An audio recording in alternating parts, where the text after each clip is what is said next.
Good evening, everybody. Welcome back to the Consolation of Philosophy by Boethius, our seventh and final session on the Consolation of Philosophy, ending this particular chapter of the Mythgard Academy. We are going to finish tonight. If that means I go extra long, it means I go extra long. I'm leaving with my family next week. My family is scheduled to go on a trip next week. I am not at all sure I'm going to be available, and I don't want to stretch it out past that. So, by golly, we're going to finish it tonight. That means, and I'm not even going to lie, I've got 33 slides tonight, and we're getting through all of them. So it's going to be great. Though a bunch of it is not Boethius. That is not direct discussion. Because remember how last week I said I didn't have time to include Tom's wonderful lingering on the Latin, which is really fun. So we're going to do that for this time. And I also got an extra piece of discussion on the Anglo-Saxon adaptation from Richard Rowland, which we're going to do as well at the end. And those two combined are quite a few slides. So we'll see what we can do.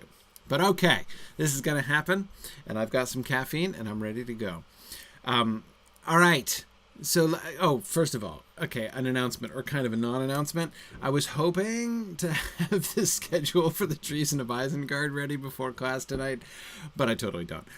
However, I can tell you when the Treason of Isengard is going to begin, and that is going to be 3 weeks from tonight, which I believe is, what is that, the 19th of July? Wednesday? Again, Wednesday night, normal weekly slot. But it'll be the third Wednesday of July. Yeah, July 19th. Thanks, James. So yes, July 19th, Wednesday, July 19th, that's going to be our start date for the Treason of Isengard. And after that, we're gonna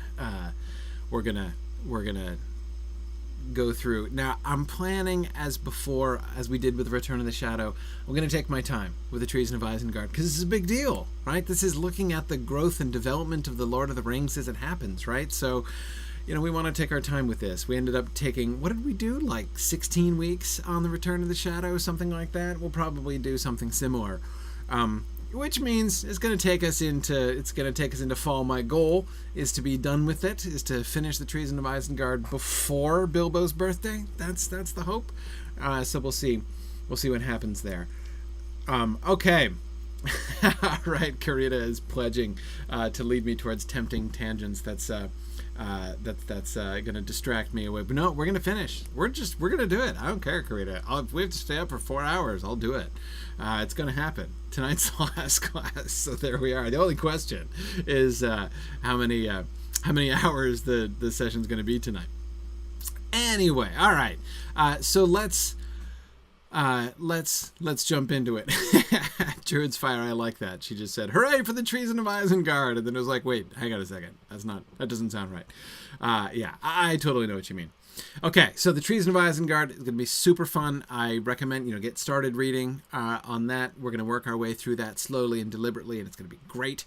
But for now, let's get to the grand finale of the Boethius class. And I'm going to start, as I've already said, let's begin. So we're going to be talking about God, free will and God's foreknowledge tonight. So it's going to be good. First, let's go back to Tom's lingering on the Latin here. I'm not going to read the entire Latin prose here, or the entire Latin version.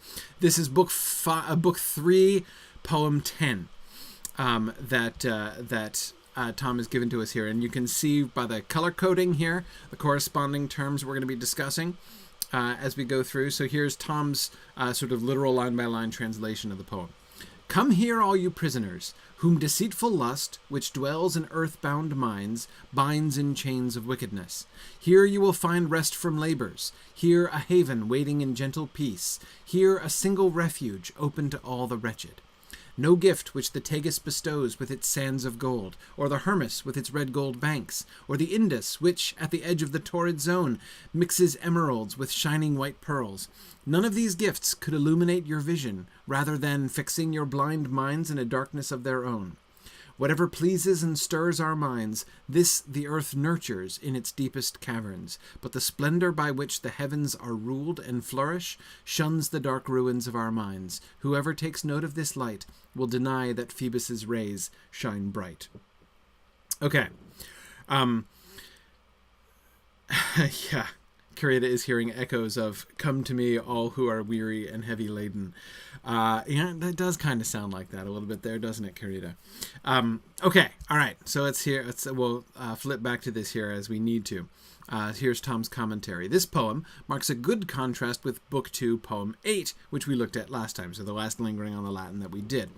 Notice how here it is lust, libido, that binds, ligat, instead of love, amor. So remember that was the love poem, right? And we looked at the list of all of those things that are then bound together by love at the end, and that was like, fun with an inflected language to see how the subject and the verb could be put off till the very end, as we had that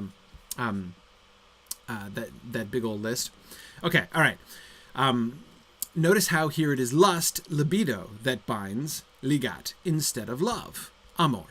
But there are no eternal treaties, no harmonies, no regular procession of sun and moon. Here there are chains and darkness, which deny the wretched rest, peace, and safety. So on the one hand, this poem sort of begins, right, as he's pointing out here, with the deceitful lust, right, the libido up here, which dwells in earthbound minds, binds in chains of wickedness.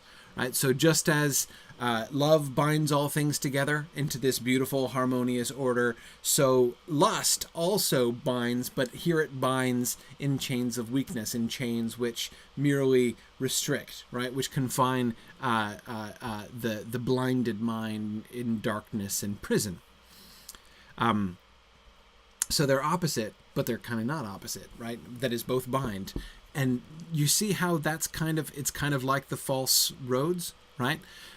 Lust binds things just like love binds, right? But it's all the difference in the world.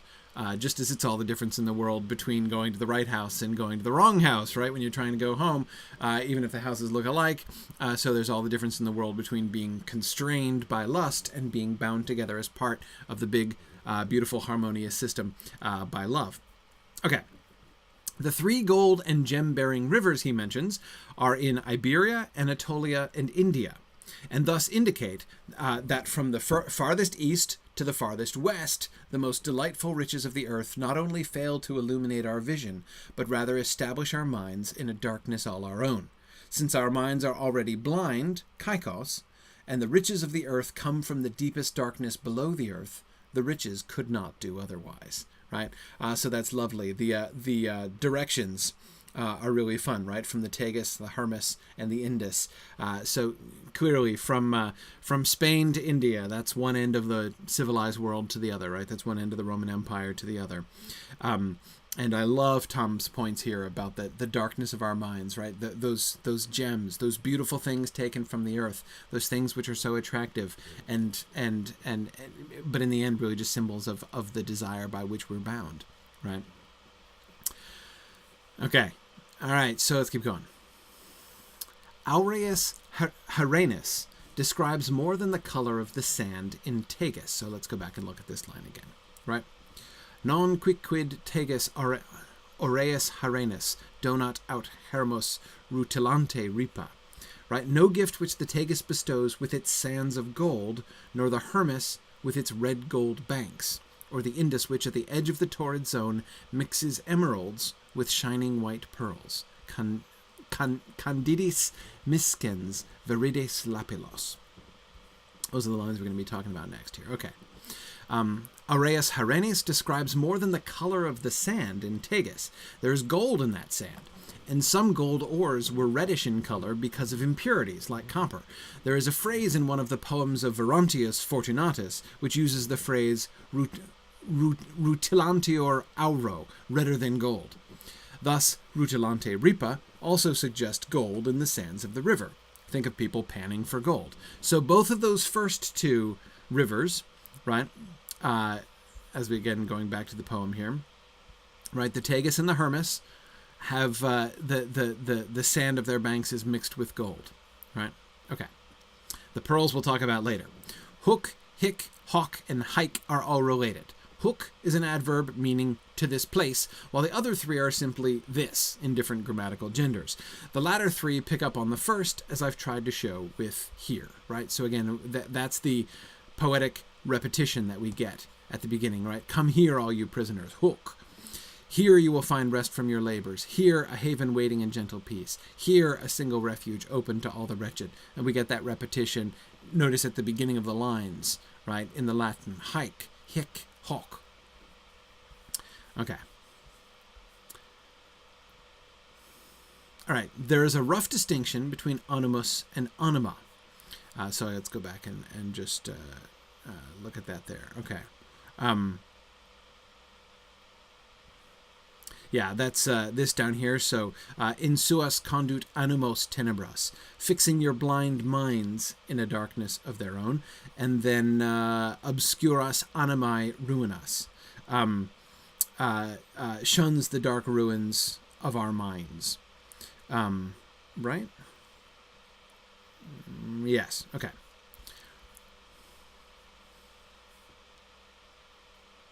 Okay, there's a rough distinction between animus and anima. The first is more what we would call mind, the second soul. Nonius Marcellus, an ancient grammarian, distinguishes the two thus: animus est quo sapimus, anima est qua vivimus. The animus is that by which we know, the soul is that by which we live. Here the difference may be between the rational and the animal souls, but I'm not enough on my philosophy to say for sure. Now, it may seem odd that Boethius believed pearls could be found in a river. But for the Romans, India was almost as far away as Mars is for us, and people today think there are faces and pyramids on Mars. More than that, however, Boethius is alluding to a phrase of Horace, who refers to a woman inter niveos viridesque lapilos, amid her pearls and emeralds. Here, as with Boethius's lapilis, lapilos, small stones, does double duty. Literally, we have amid snow white and green stones, while in Boethius, we literally have mixing green stones with shining white ones.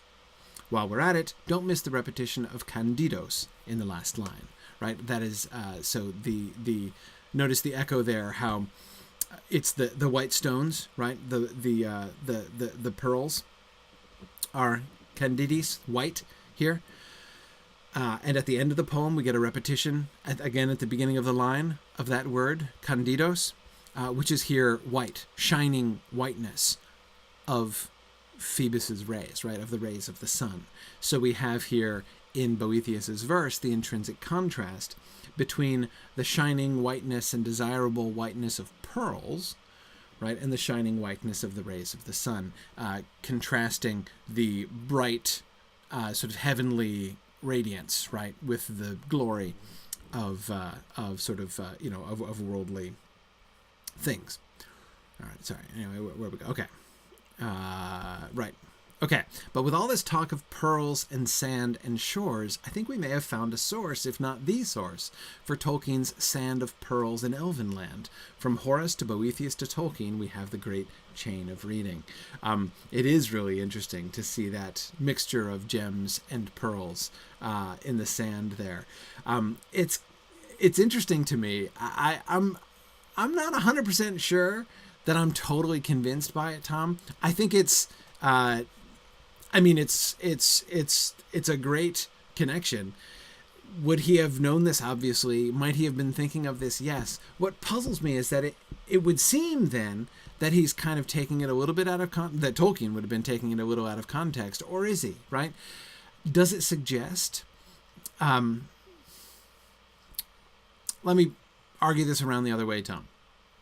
If Tolkien is getting, if when he describes the sand of pearls and the jewels strewn upon the shores of Valinor, if when he's describing that, he is at least subconsciously remembering this poem from Boethius and all of this shining, jeweled, and pearl-filled sands that Boethius is describing here.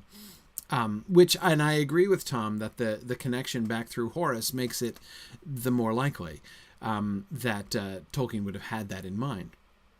if he did have that in mind, does that inform, does it fit with or inform our reading of the Silmarillion in some sense? And I wonder, right? Because, of course, in the context of the Boethius poem, the pearls and gems in the sand are not a good thing, right? I mean, like, our desire for they're contrasted again with the divine radiance, right? They're like pathetic things. Again, it's the lust for dirt, essentially, right? The sand in the banks of rivers that chains us in blindness and darkness, right? That imprisons us. And we're being invited in this poem to come, be free of this. Is that relevant, right?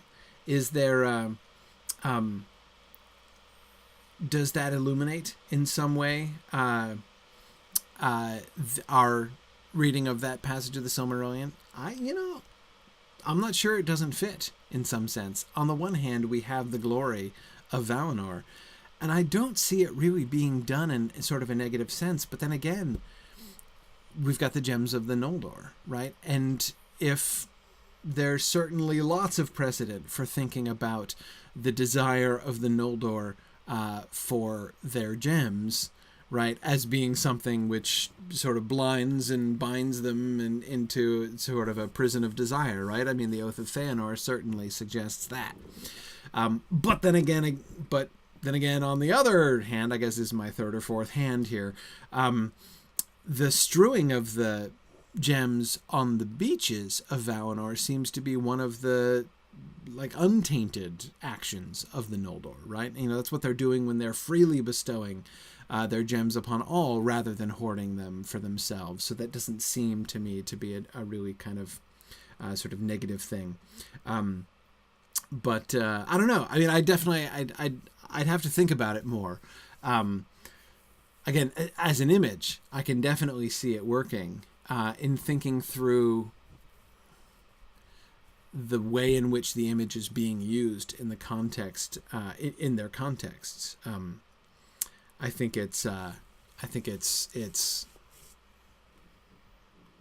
I'm not sure that it works as well, but it's a really neat connection and really fun to think about. All right, I better plow on ahead. Thank you, Tom, so much for all of your fun analysis of the Latin. It's been really great to see. I really appreciate your assistance with that. This is, again, as I've said before, this is our first time we've done a translation, and it's good to be able to come back to the original here. All right. Let us return to where we left off last time, which was about to ask and begin to answer the big question that you guys kept asking last time when we were going through her answers about we're talking about Providence and Fate, right? And of course, the emphasis is really on Providence. Fate is just the playing out of Providence. Providence is the really big deal, right? Providence is the plan of the entire scope of history, all of creation, not only in space but in time, which God conceives in the perfect simplicity of his knowledge. That is Providence. He knows all things. Everything is part of the providential plan. Everything that happens. So, of course, the question you guys all started asking right away is, but then what about free will, right? So, okay, so here's Boethius's response, having just received the clarification about chance, which we looked at last time, at the end of last time, and how thoroughly Tolkienian the concept of Boethius's concept of chance is. I have listened carefully, or rather, of course, we should say how thoroughly Boethian Tolkien's idea of chance is. I have listened carefully and agree that chance is as you say, but within this series of connected causes, does our will have any freedom, or are the motions of human souls also bound by the fatal chain? Fatal, of course, in the literal and philosophical sense, the chain of fate. Right. Now, one thing I want to recall to you from her initial definition of providence and fate. She listed a bunch of things, like all the stuff that have all the things that do stuff, right? And she listed them all as being agents of fate. So again, providence is the conceived plan of God in simplicity. fate is how that's played out. But she talked about the choices of particular agents. Remember, like planetary intelligences, or like, you know, angelic powers, or demons, or human beings, right? All of these things, like everything that anybody does, they're enacting fate, right? They're all instruments of God's providence in making fate happen. This is important to the current context in that she was acknowledging, she seemed to imply already that human wills mattered, right? In that they were agents of fate, right? They were some of the things that made fate play out, right? That implemented providence. So she's acknowledged the existence of human will and human choice, and now Boethius is worried about it, right? You know, are the motions of human souls bound by the fatal chain, or does our will have any freedom? There is free. So here's her simple answer: there is free will, and no rational nature can exist which does not have it. No rational nature can exist which does not have it. So to have reason means having free will. It's impossible to be both rational and have your will bound, according to lady philosophy. For any being which by its nature has the use of reason must also have the power of judgment, by which it can make decisions, and by its own resources distinguish between things which should be desired and things which should be avoided. Now everyone seeks that which he judges to be desirable, but rejects whatever he thinks should be avoided. Therefore, in rational creatures, there is also freedom of desiring and shunning. If you can analyze things and make a choice, you have to have a free will, by definition. If you don't have a free will, then you're not really analyzing and choosing, right? So if you have a real rational being, you have free will. This is not a question, right? Now, one of the things, of course, that you'll notice, and these were terms that got raised last time, right, were, okay, is it about predestination or is it about foreknowledge? Of course, as you know, Boethius is going to go on, and lady philosophy is going to go on to focus on foreknowledge. Why do they focus on foreknowledge instead of what might seem to be the bigger question of predestination? But this is why they don't dwell on the question of predestination. Predestination in the sense of you are just an automata doing what you're pre-programmed to do. They're rejecting that from the beginning, right? If that's true, I mean, if you're predestined in that sense, if you're just following a script, maybe you don't know the script, right? You know, but if you are like a computer program running out its code, then you're not even really a rational creature, right? So again, what Boethius does, and we see Boethius doing this throughout the book, right, is saying, okay, given we have several premises, right, which we accept, which have been a fundamental part of our philosophy, you know, since Plato and Aristotle, but there seems to be a problem. Does it work? Can it work together, right? So the first impulse, Boethius's first impulse, is never just to say, oh, well, okay, well, let's chuck out the premises that we begin with, right? So again, we have premise, God's providence; premise, human freedom of the will, right? If the humans are rational creatures, then they have freedom of the will, and they're not just running out code, right? So okay, fine. If that's the case, can that work? Can you have both of those things at the same time? And that's why the focus is on foreknowledge, because that's what Boethius identifies as the real sticking point, right? The philosophical sticking point. He can see how freedom of a human being freely choosing could be an agent of fate, right? Could be a part of God's providential plan, and therefore not just predestined, but acting on their own and yet foreseen by God, right? Their actions are foreseen by God, and so therefore their actions are made a part of the providential plan, right? That could all work out, and you can see how that could work out, right? To say that God knows everything, that God has everything planned out in advance, doesn't necessarily have to mean there's not a logical conflict between that and you making your own choices, right? If God knows in advance what choice you're going to make, then he can put you in the position that he wants you to be, knowing that you're going to make this choice totally freely, right?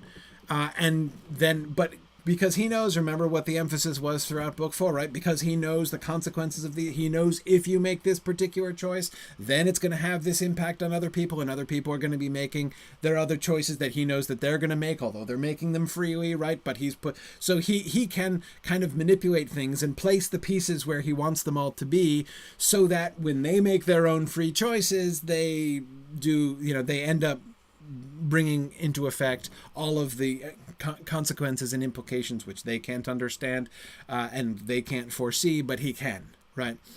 Because of the greatness and the simplicity of the divine providential knowledge. So okay, that works, right?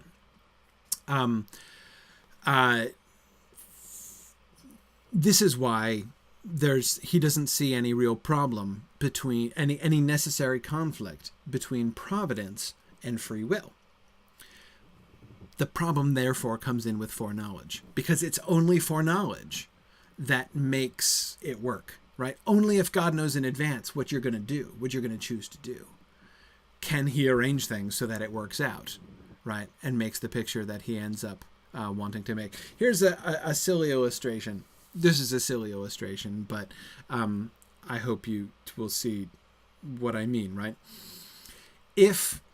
So imagine you're wanting to paint a picture, but you're wanting to paint a picture with paintbrushes that have free will. So let's imagine that the paintbrushes are tied onto the tails of, like, I don't know, turtles or something, right? So you're going to let the turtles go, and they're dragging their paintbrush behind them. They can go wherever they want, right? You just let them go, and they do their thing, right? However, if you could see the future, right? If you could see in advance, if you knew in advance what that turtle was going to choose to do and where it was going to choose to go, you would know what color paintbrush, right, to tie onto its tail, where to start it off, and how to orient it, and what other turtles to put around it, knowing how they're going to interact when they meet each other, right, and go around. And in the end, you could bring about the painting of exactly the picture you wanted to do. It'd be hard, right? But you could do it if you were God, right? If you had the computational capacity to be able to sort all that out, and if you knew for certain what they were going to do, you wouldn't be controlling them, right? These aren't remote control turtles, right? They're making their own choices. They're doing their own thing. But you know enough to be able to figure it out. So again, God's foreknowledge is the pivot point, right? If God accurately foreknows everything, then he can arrange the free choices of people to come out the way that he wants them to come out, right? So that God's providence and free will can work together at the same time. That's why God's foreknowledge is the really crucial point. And that's why we end up talking about God's knowledge and God's foreknowledge all the way through. Okay. All right. Yeah.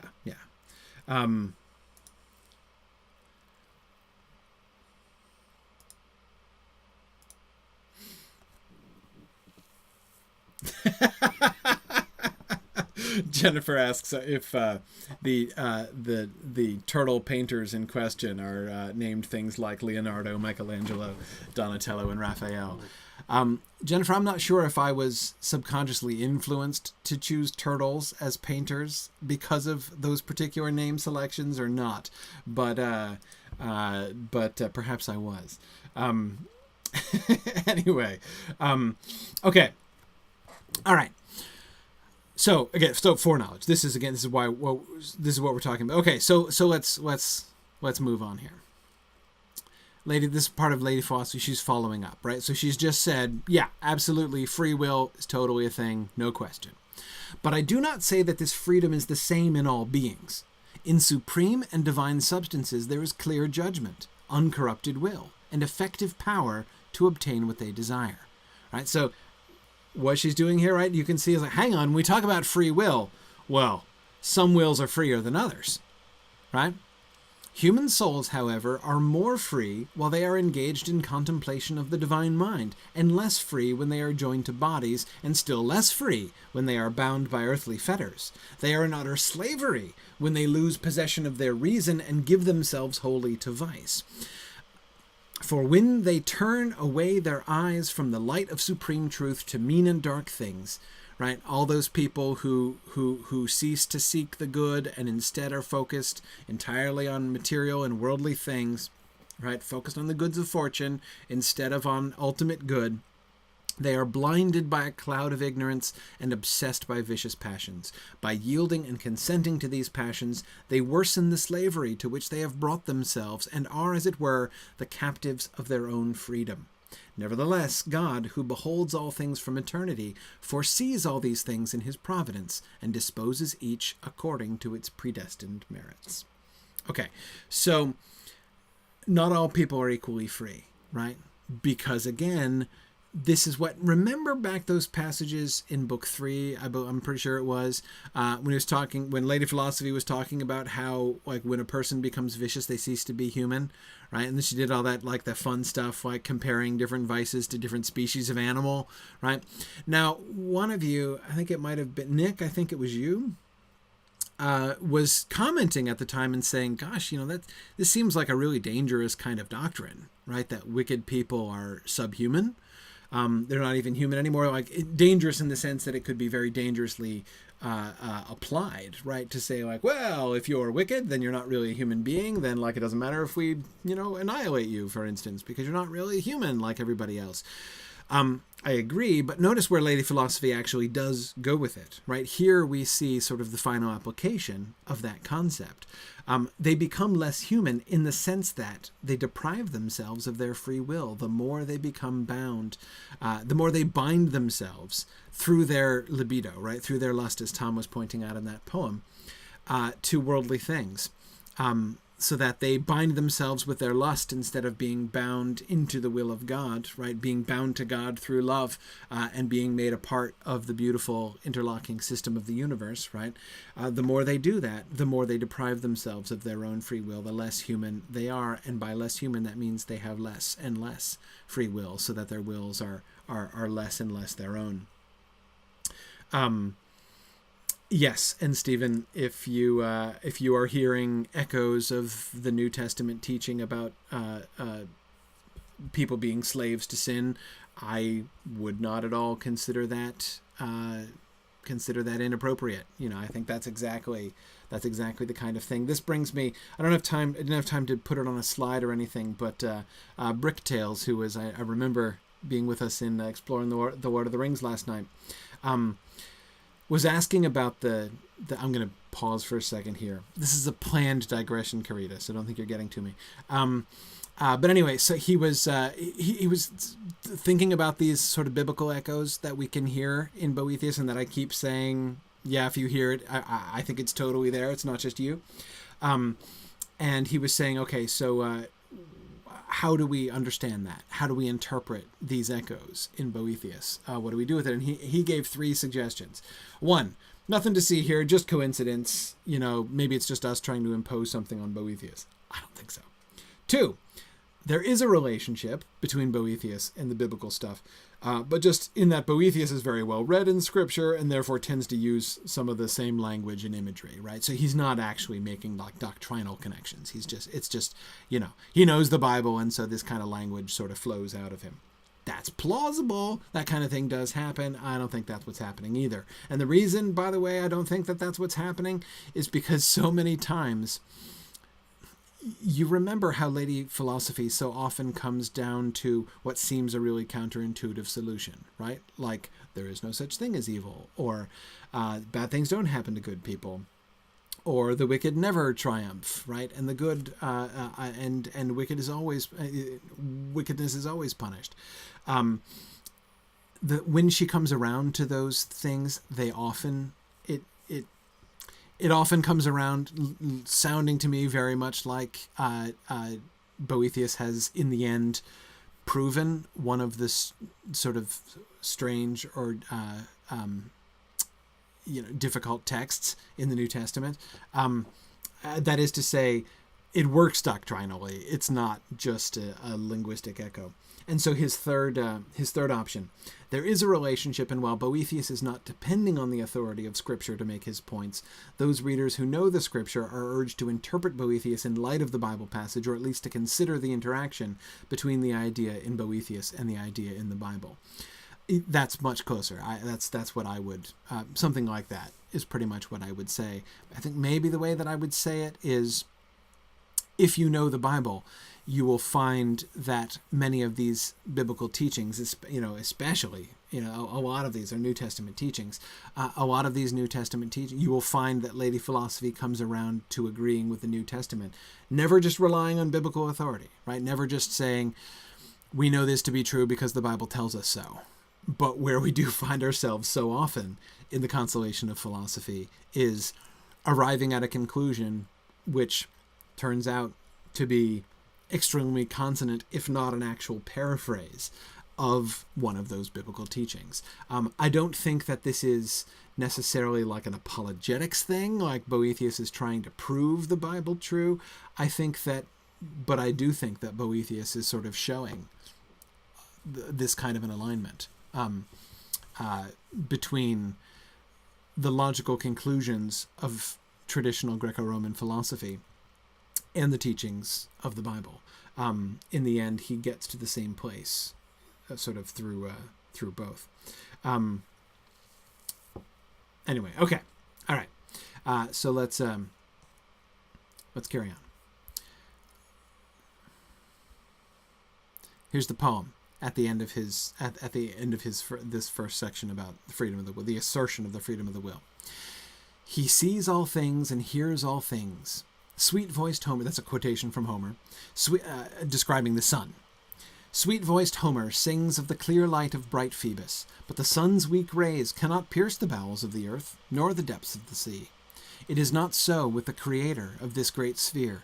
No mass of earth, no dark and clouded night can resist his vision, which looks down on all things. He sees at once, in a single glance, all things that are, or were, or are to come. Since he is sole observer of all things, you may call him the true sun.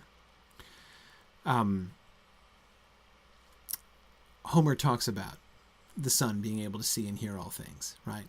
But it's not true, right? It's an exaggeration. It's a poetic exaggeration when said of the sun, because the sun can't see all these things. And of course, we remember from the earlier poems that Tom was just reminding us of, right? The sun's weak rays cannot pierce the bowels of the earth. You know, those bowels of the earth where those beautiful gems come from? It cannot pierce into those dark prisons in which we are chained by our lusts, right?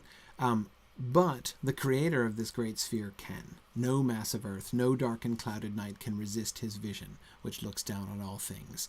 God, the true sun, sees everything all at once in a glance, all things that are or were or are to come.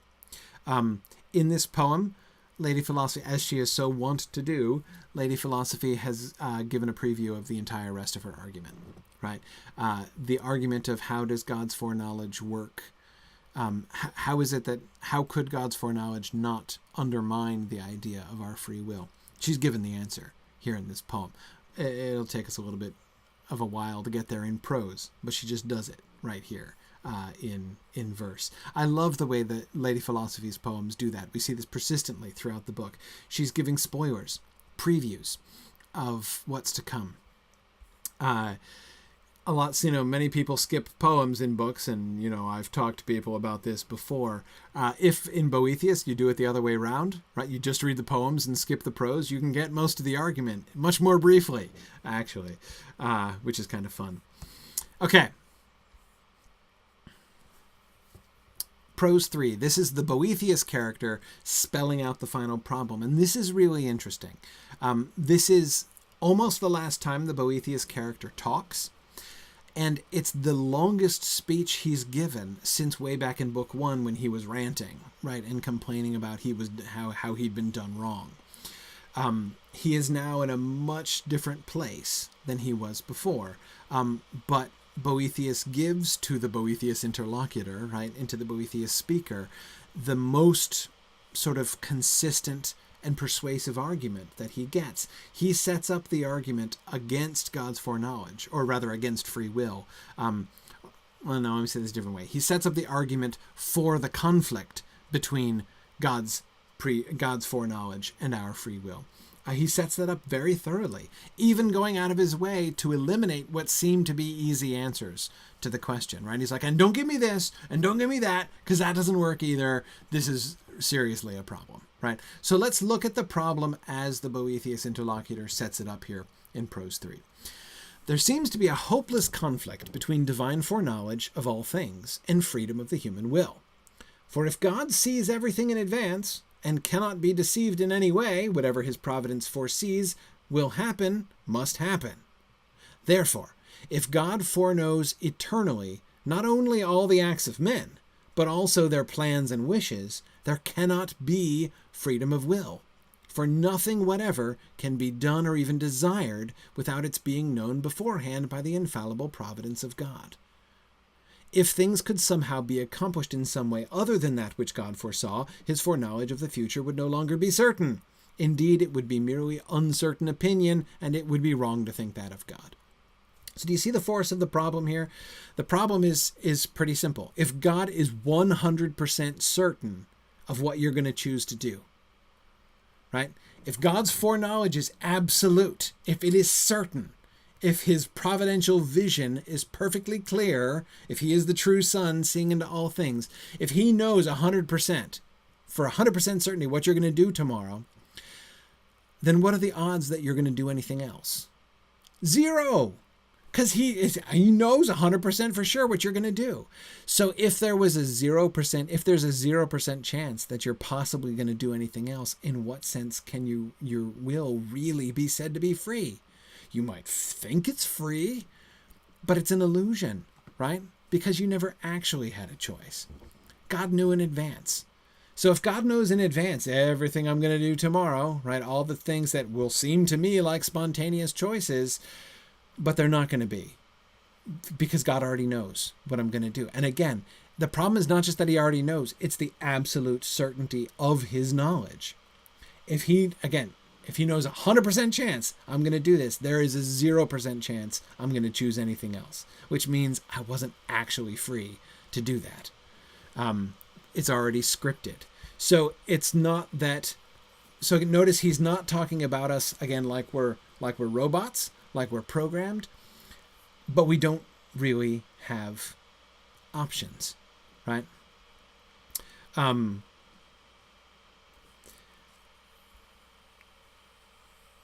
Okay. All right. David says, hang on, but his knowledge that a dropped basketball will inevitably bounce does not cause the bounce. No, but hang on, David. Boethius is going to deal with that explanation. He rejects that. The Boethius interlocutor rejects that explanation of things. Here we go. I cannot agree with the argument by which some people believe they can solve this problem. They say that the things do not happen because Providence foresees that they will happen, but on the contrary, that Providence foresees what is to come because it will happen. And in this way, they find the necessity to be in things, not in Providence, right? So in other words, your choice is what causes the divine foreknowledge, right?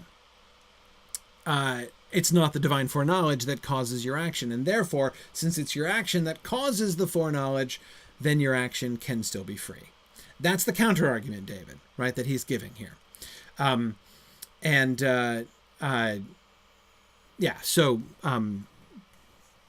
Boethius rejects this, and he's about to explain why he rejects this. David, another thing that I would say, though, about your basketball argument, you don't have foreknowledge of what's going to happen when you drop the basketball. You don't. I mean, you can predict with a fair degree of certainty. Inflated basketballs, right, always have gone down to the ground when you've let them go, and when they hit the ground, they bounce. That's pretty much what you've always seen, but it's not absolutely what you've always seen, right? What if something comes and intercepts it halfway through, right? What if, for that matter, what if gravity starts working differently? You can't prove that it won't, right? All you have is a whole bunch of empirical evidence that suggests it's unlikely to do so, right? But logically speaking, your foreknowledge of what's going to happen when you let that basketball go is not absolute. It's not 100% certain. You might be 99% certain of what's going to happen, but it's not 100% certain. And the logical problem with God's foreknowledge is the 100% certainty of it, right? So, because it's not just that God has a really good guess about what's going to happen. It's that God knows for sure what is going to happen. That's where the logical problem comes in. Okay, all right, let's keep going. For example, if a man sits down, the opinion that he is sitting must be true. Okay, and conversely, if the opinion that someone is sitting be true, then that person must necessarily be sitting. Okay, it works both ways, right? So if he's sitting down, somebody who says he's sitting down is right. And similarly, if the statement, that man is sitting down, is right, then it must also be true that the man is sitting down. Okay, all right, fine. Therefore, there is necessity in both cases. The man must be sitting, and the opinion must be true. But the man is not sitting because the opinion is true. The opinion is true because the sitting came before the opinion about it. Therefore, even though the cause of truth came from one side, necessity is common to both. Okay. A similar line of reasoning applies to divine foreknowledge in future events. For even though the events are foreseen because they will happen, they do not happen because they are foreseen. So again, David, he's giving this counter argument, right? Again, it's our choices that cause God's knowledge, not God's knowledge that causes our actions. So there's no real problem. At least that's the counter argument that Boethius is quoting, but he doesn't agree with it. Nevertheless, it is necessary either that the things which are going to happen be foreseen by God, or that what God foresees will in fact happen. And either way, the freedom of the human will is destroyed. Let's do that again. It is necessary that either that the things which are going to happen be foreseen by God, or that what God foresees will in fact happen. And either way, the freedom of the human will is destroyed. In other words, going back for a second, the business about the man sitting, right? He says, look, there's necessity either way, but the cause only goes one way, right? The person sat down, and it is the sitting down that caused the opinion, right? It's only because you saw the dude sitting down that you're like, that dude is sitting down, right? And so therefore, the sitting is what caused the opinion. The opinion didn't cause the sitting. So the cause out, and so he says people extend that to foreknowledge and to free will, right? But Boethius says that's nonsense. It's nonsense because it doesn't take into account time, right? It's one thing for me to say, hey, look, that dude is sitting, right? Yes, okay, fine. If his sitting comes first, before my opinion about his sitting, right? Then yes, his sitting caused my opinion. But if I predict his sitting with 100% certainty, if I were to have known for a fact, 100%, not 99, not 99.9, 100% certainty that he was going to sit down, then you can't say then you can't say that his sitting is the cause of my opinion, because my opinion came first, right? I had already asserted that he was going to sit, and then he sat. He keeps. Okay, it is necessary either that things which are going to happen be foreseen by God, or that what God foresees will in fact happen. In other words, he's saying it doesn't matter where the cause comes in, right? In either case. So, okay, the second one is God causing it. That what God foresees will in fact happen, right? So if God's foreseeing were to cause it, obviously that eliminates free will, no question. But even if it doesn't, right? If things which are going to happen are foreseen by God, again, there is still no real freedom. If I know 100% for a fact in advance that dude is going to sit down, he can't not sit. That's not on the table, because I knew 100% sure that he was going to sit down. So if my opinion was knowledge, right, 100%, he didn't have a choice. He had to sit down. He might have thought he was freely choosing, but he wasn't. So either God is actually causing it, or God merely foreknows it 100%, in which case nothing else could possibly have happened. So this is why the Boethius interlocutor is not convinced by that particular counter-argument, right? Okay. But of course, it is preposterous to say that the outcome of temporal things is the cause of eternal foreknowledge. So he's already saying, like, logically speaking, it doesn't even matter. But he rejects the idea that our choices in the future could cause God's foreknowledge. It's preposterous. To suppose that God foresees future events because they are going to happen, right? That is to say that our future choices cause God's knowledge, God's foreknowledge, right? To suppose that God foresees future events because they are going to happen is the same as supposing that things which happened long ago are the cause of divine providence. Furthermore, just as when I know that a thing is, that thing must necessarily be, so when I know that something will happen, it is necessary that it happen. It follows then that the outcome of something known in advance must necessarily take place. The problem with divine foreknowledge is all about the fore, right? It's all about the sequence. You can try to convince yourself that a future event can cause a past event, but that doesn't actually work, right? The sequence doesn't actually work that way. And that is the reason. Okay, so anyway, so we're he's talking about the divine knowledge, right? And that is the knowledge, the reason why knowledge never deceives. Things must necessarily be as true knowledge knows them to be. If this is so, how does God foreknow future possibilities whose existence is uncertain? If he thinks that things will inevitably happen, which possibly will not happen, he is deceived, right? So again, this is the Boethius interlocutor closing another loophole, right? Maybe you might say, maybe God's foreknowledge isn't absolute, because if that's the problem, maybe it's not. Maybe just God knows the odds, right? So he you're free to choose, but he knows you really well, right? And so, like, when you know somebody really well, you can be pretty confident of, like, what they're going to say on a particular subject, right? Especially if they're Bilbo Baggins,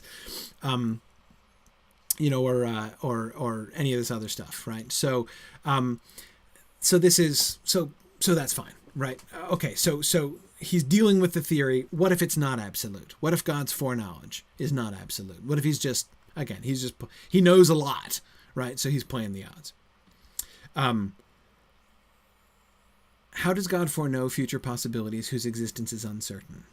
If he thinks that things will inevitably happen which possibly will not happen, he is deceived. But it is wrong to say that or even to think it.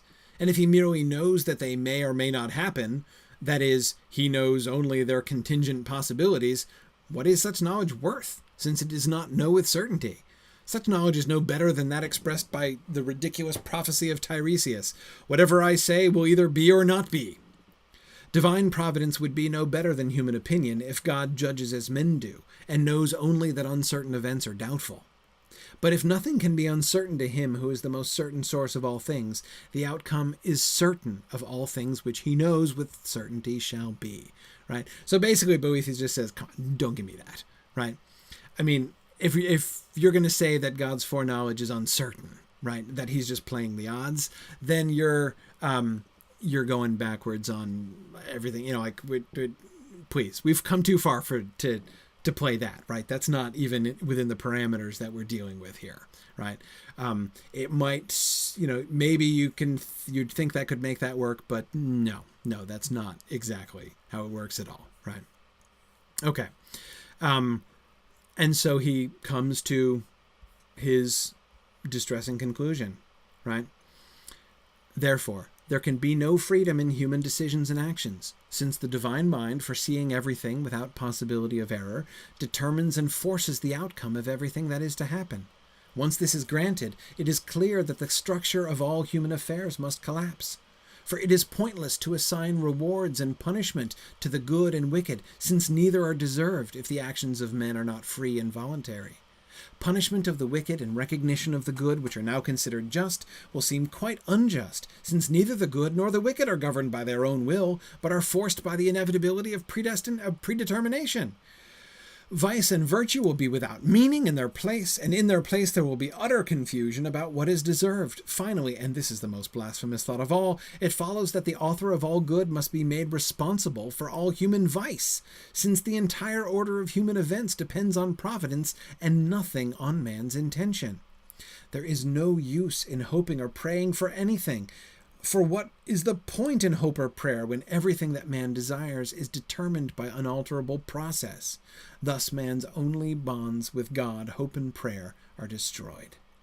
So, this is a big deal. Right? This is a big deal. And notice how this corresponds back to we've come here to the end of Boethius's big speech here in Book 5. Right?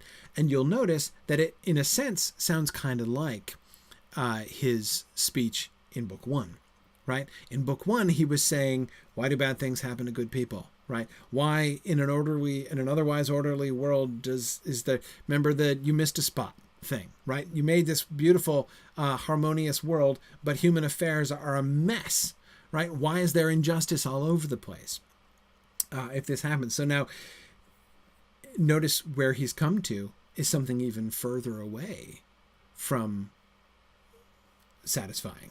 Right?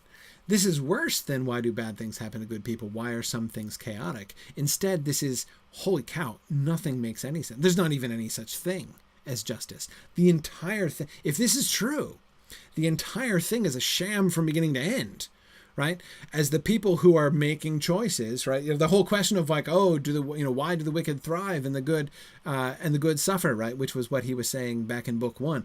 Well, now, like, goodness. We're not even ready for that question. Because the whole question is like, there's no such thing as the good or the wicked, right? They're all just doing the thing that Providence said they had to do, right? So none of them really have if there is no freedom of will, then there is no such thing as virtue or justice or anything else. Everyone is just fulfilling the will of Providence, which means that Providence is willing people to do bad things, which doesn't really make sense. Right, so this is, paraphrase, this is a really big deal, right? If there is no such thing as the freedom of the will, this is what that means, right? All of this stuff, everything that the whole argument was based on is out the window. So it's a big deal. And I really like comparing Book 1 to Book 5 in this way, because again, he comes to sort of a similar kind of place, but he's way further forward than he was in Book. It's not like he's just coming back and asking the same question again, right? He sees all the stuff that Lady Philosophy has walked him through.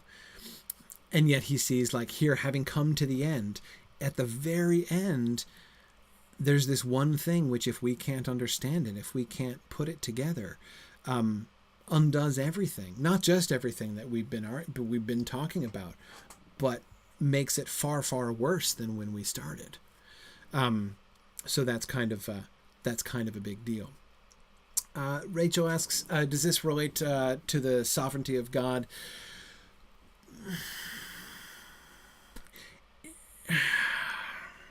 Not exactly. Yes and no. I mean, yes, of course, in a sense, it does.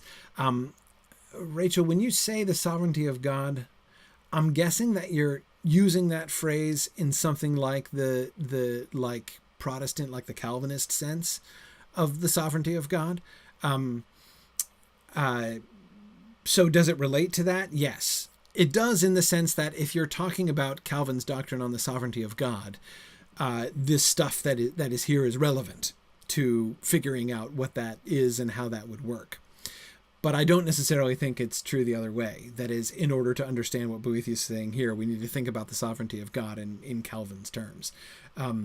So they're connected, but that's not exactly what Boethius is focused on here. He's just focused on the simple but really profound logical conclusion of this one simple thing, right? If there is no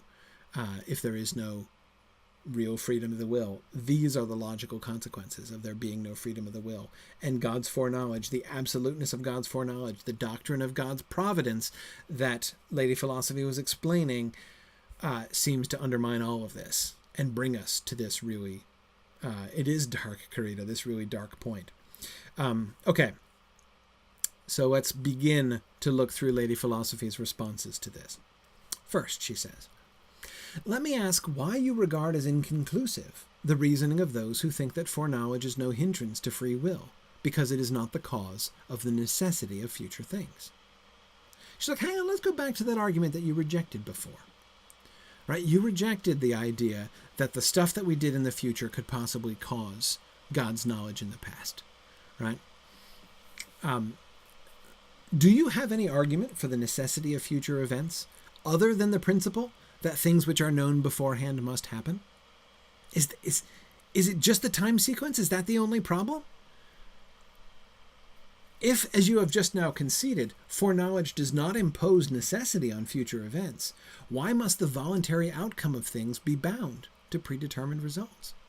So, if it's not true that knowing about something, knowing 100% certain about something in the past exerts necessity upon the thing in the future, if that's not true, then what's the problem? For the sake of argument, so that you may consider what follows from it, let us suppose that there is no foreknowledge. Then would the things which are done by free will be bound by necessity in this respect? Not at all. Okay, all right. So let's imagine there's no foreknowledge. If there's no foreknowledge, there's no necessity. The will can be free, no issue, right?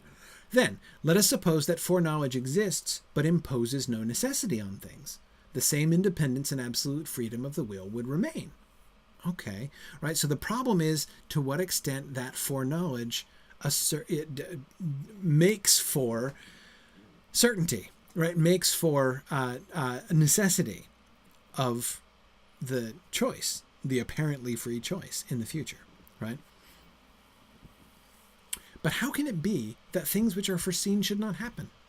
We do not suppose that things will not happen if Providence has foreknowledge that they will. Rather, we judge that, although they will happen, they have nothing in their natures which makes it necessary that they should happen. For we see many things in the process of happening before our eyes, just as the chariot driver sees the results of his actions as he guides the chariot, and this is true in many of our activities. Do you think that such things are compelled by necessity to happen as they do? Just because you see something happening, does that mean you're causing it to happen that way? No, it doesn't work that way, right? Again, what is the crux of his problem with foreknowledge? In what sense? What is the element that causes foreknowledge to necessitate future events? The certainty and the temporal sequence, right? If you know for sure and you know it in advance, then that thing has to happen. Not really free, right? But what if knowledge of something doesn't necessarily impose necessity? And she gives as an illustration seeing something happening in the present, right?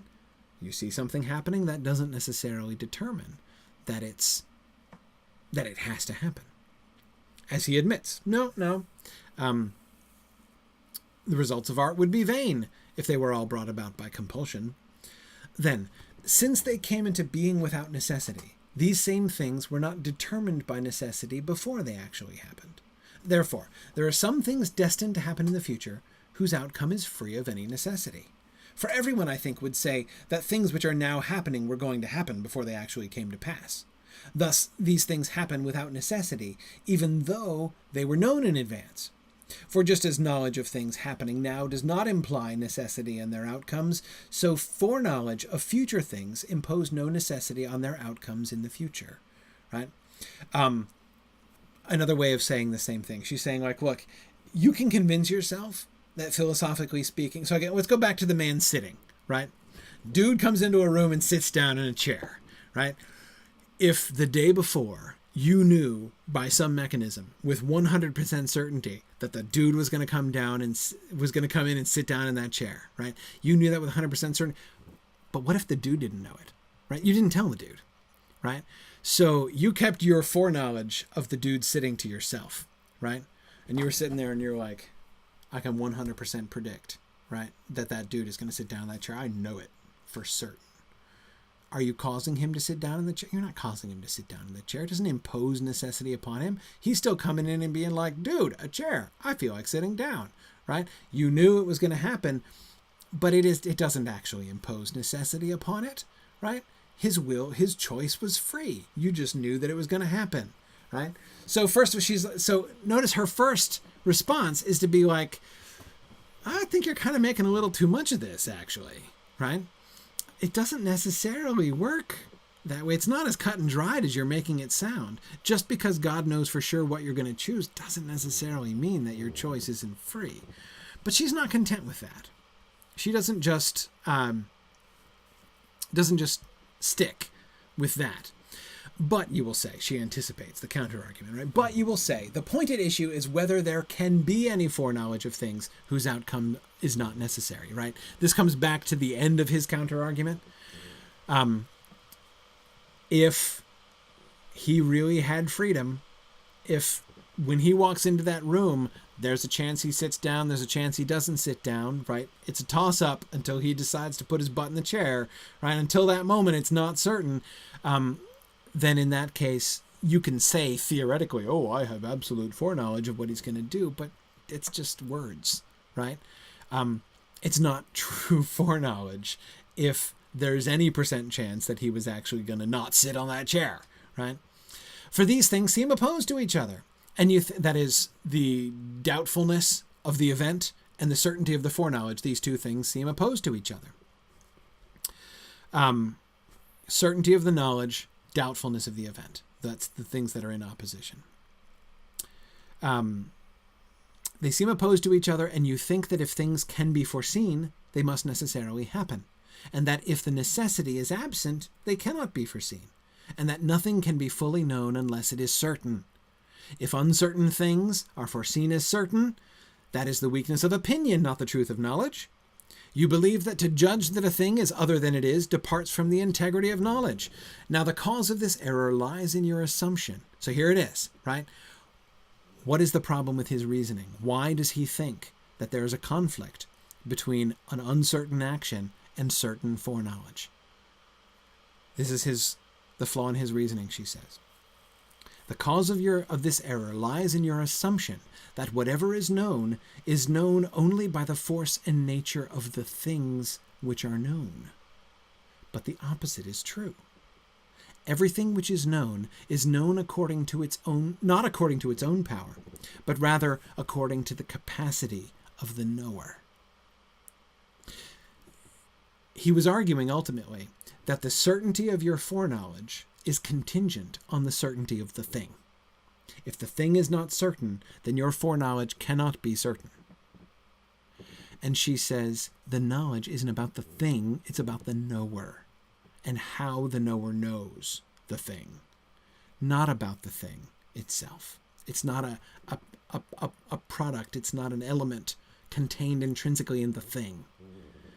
How a thing can be known, the degree of certainty with which a thing can be known, that's a story about the knower, not a story about the known, about the object. Right? Okay. So let's keep going. Forms of knowing.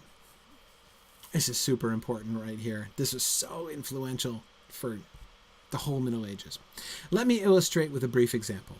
The roundness of a body is known in one way by the sense of touch and in another by the sight. The sight, remaining at a distance, takes in the whole body at once by its reflected rays, but the touch makes direct contact with the sphere and comprehends it piecemeal by moving around its surface. Okay, so if you have a ball, right, your eyes can tell you at once, hey, look, it's a sphere. Because your eyes are taking in the entire sphere, or at least, you kind of turn it around, right? But you're able to see the whole thing. Whereas you don't know, right? If you just reach out and touch it, right? You imagine a big ball, right? And you're reaching out and touching it. You've got to feel all the way around before you can be sure, oh, okay, it's a ball, right? It could have just been like a half sphere on a flat surface or something. But no, it's a sphere, right? You can tell that at a glance by sight. Look, it's a ball. You can't tell that at a glance. You can't tell that at a single touch with your touch. So by your sense of touch, you can know it in one way. By your sense of sight, you can know it in a different way. You can come to the same conclusion about the same object, but you're coming at it in two different ways based on two different means of knowing about that thing, right? Okay, clear enough. A man himself is comprehended in different ways. Now, these are super important categories. She defines 4 different categories of knowing here. A man is comprehended in different ways by the senses, imagination, reason, and intelligence. This is less useful when I'm counting on my fingers that are in a cast here.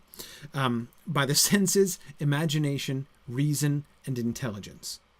The senses grasp the figure of the thing as it is constituted in matter. The imagination, however, grasps the figure alone without the matter. Okay, so 4 ways of knowing things. One is through your senses. Your senses put you in contact in one way or another. It puts you in contact with physical matter, right? You're either touching the matter, you're smelling the matter, you're hearing the matter, you're seeing the matter, right?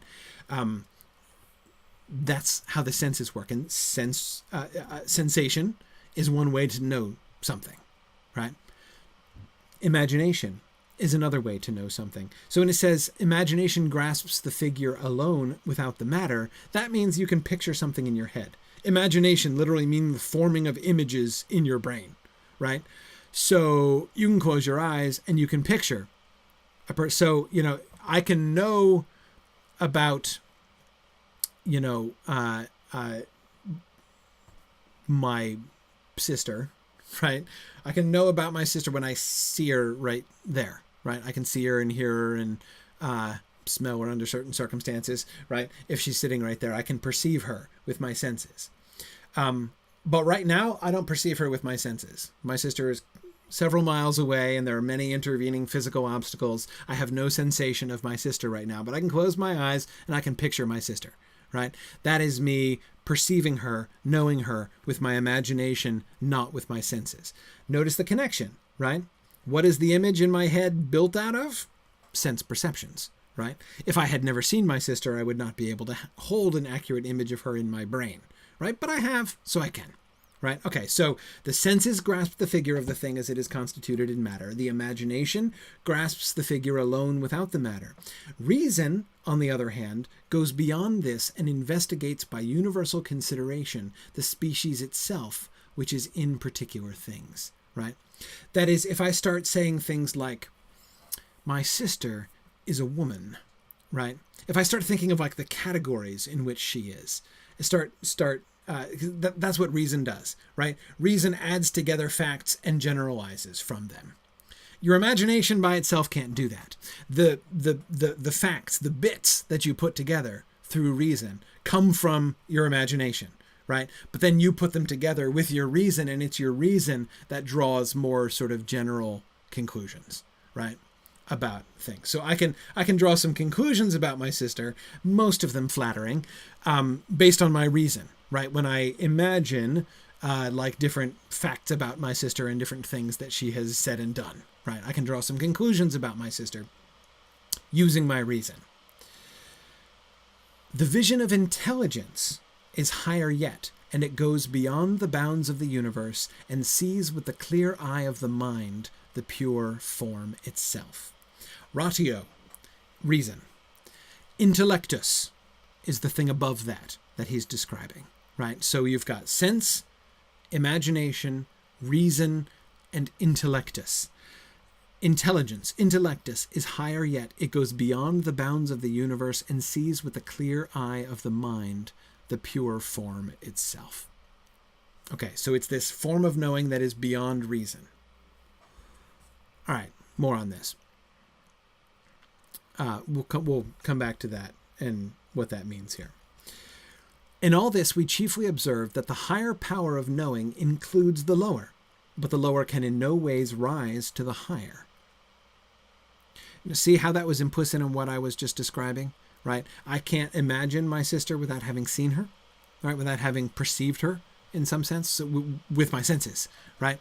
However, the lower can in no ways rise to the higher. If I didn't have imagination, right? If all I had was sense perception, then if my sister was not currently in my field of sensing, right? If she was not in the room with me, I would not know that she existed.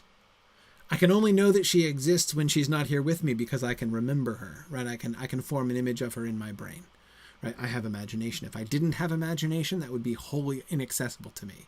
Only the stuff right in front of me. We've all seen babies do this, right? Babies, before they have object permanence, are really kind of funny this way, right? There's a thing right in front of them and you cover it up and they're like, there's no thing, right? I am perceiving no thing right now, so the thing no longer exists.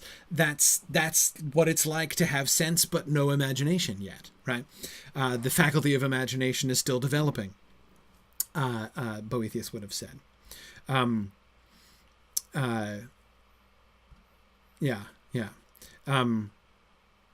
Jennifer Pope asks, do these various ways of knowing relate to the various kinds of souls, vegetable, mineral, animal souls? Jennifer, they absolutely do. Absolutely, yes. Not like one-to-one necessarily. Unlike, plants and minerals don't really have sense even at all. Like, we don't really know that they exactly sense things. And there are some kinds of animals, as she's going to go on and argue, which don't necessarily have imagination either. But generally, like the rational soul for humans and the sensible soul, though it's pretty clear that animals have imagination too.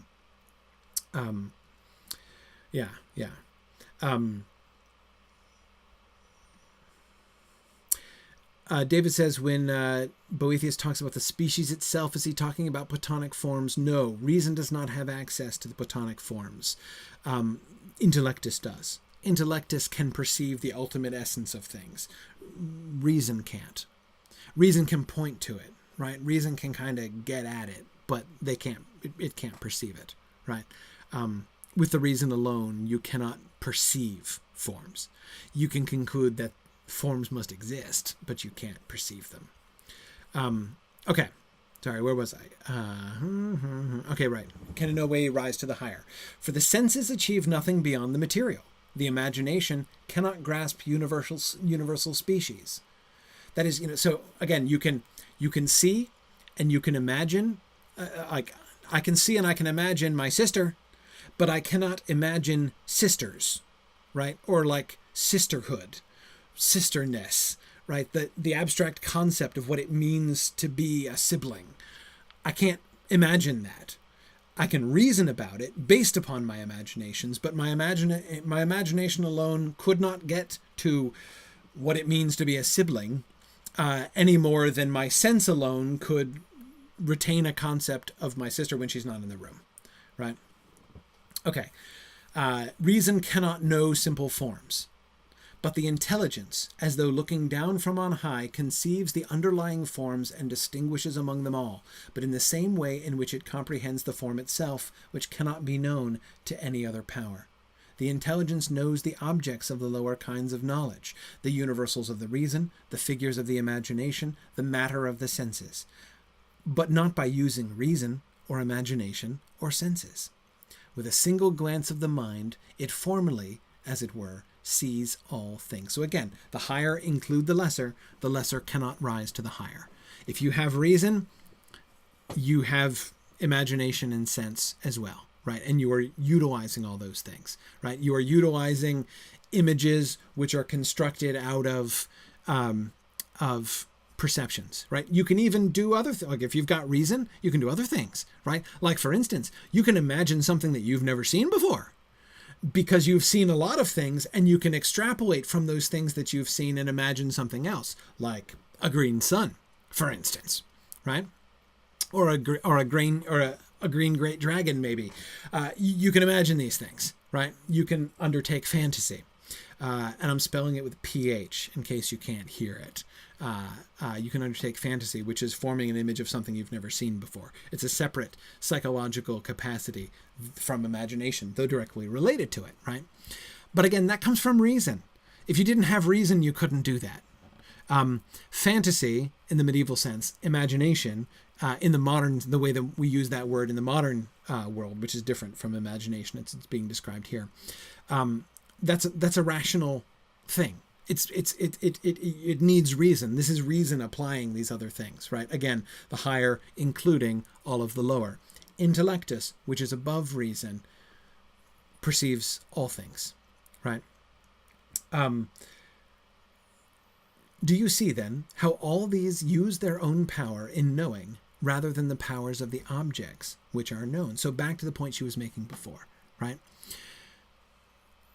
The certainty with which you know a thing has nothing to do with the certainty of the thing. It has to do with the power of the knowing, right?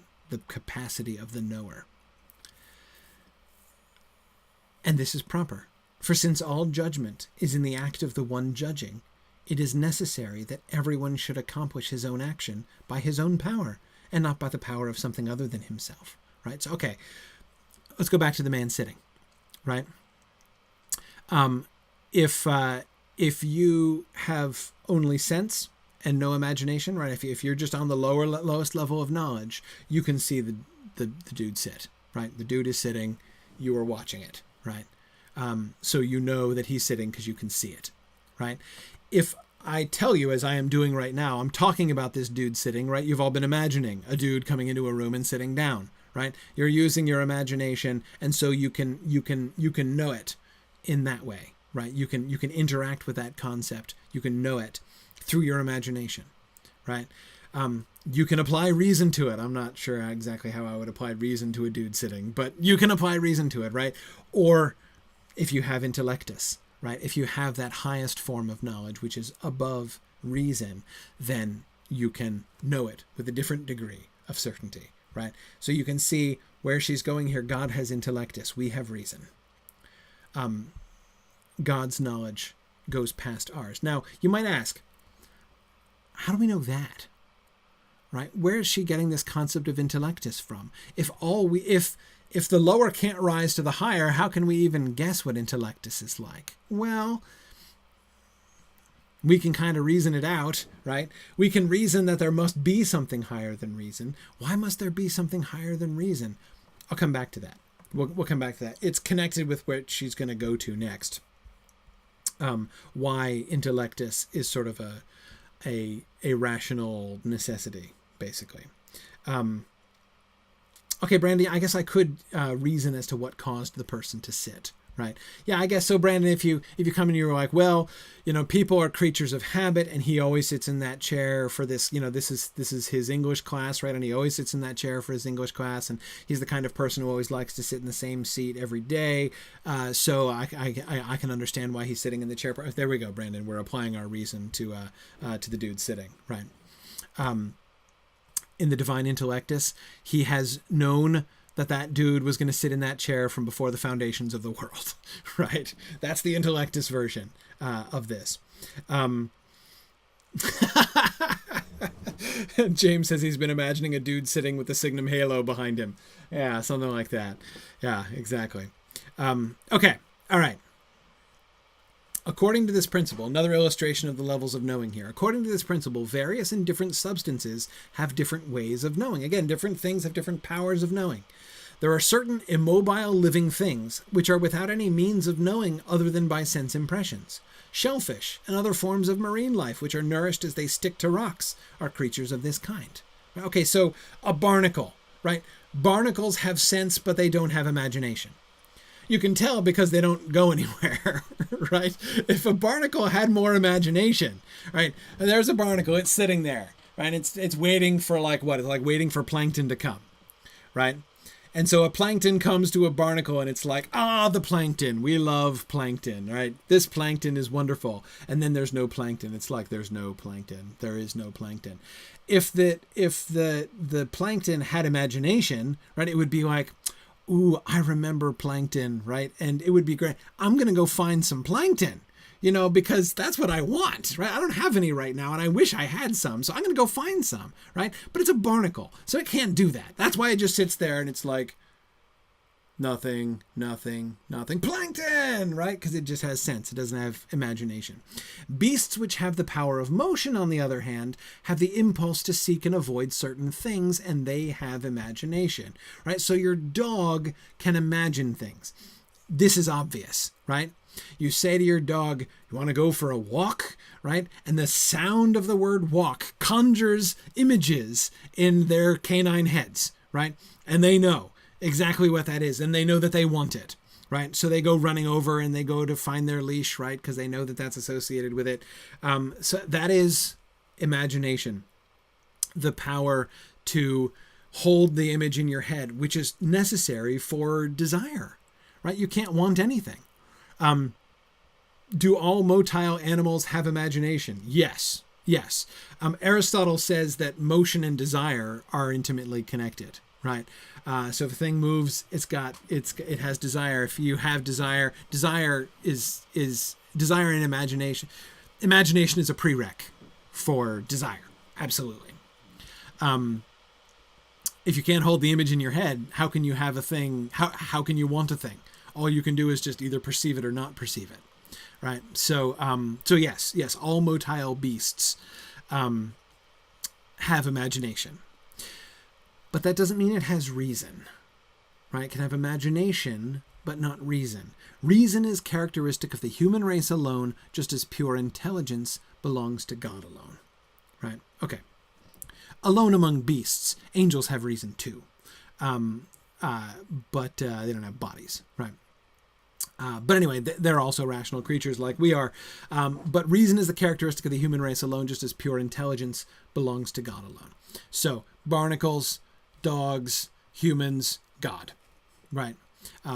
Correspond or being illustrative of the four different levels of knowledge, four different ways of knowing.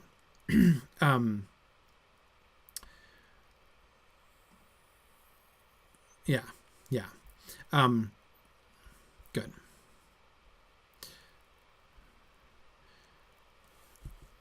It follows then that the most excellent knowledge is that which by its own nature knows not only its own proper object, but also the objects of all lower kinds of knowledge. What then should we think if the senses and imagination were to oppose reason by arguing that the universal, which reason claims to know, is nothing, right? If you could have a conversation with your dog, right, and you tried to convince your dog. Let's imagine that you were trying to convince your dog that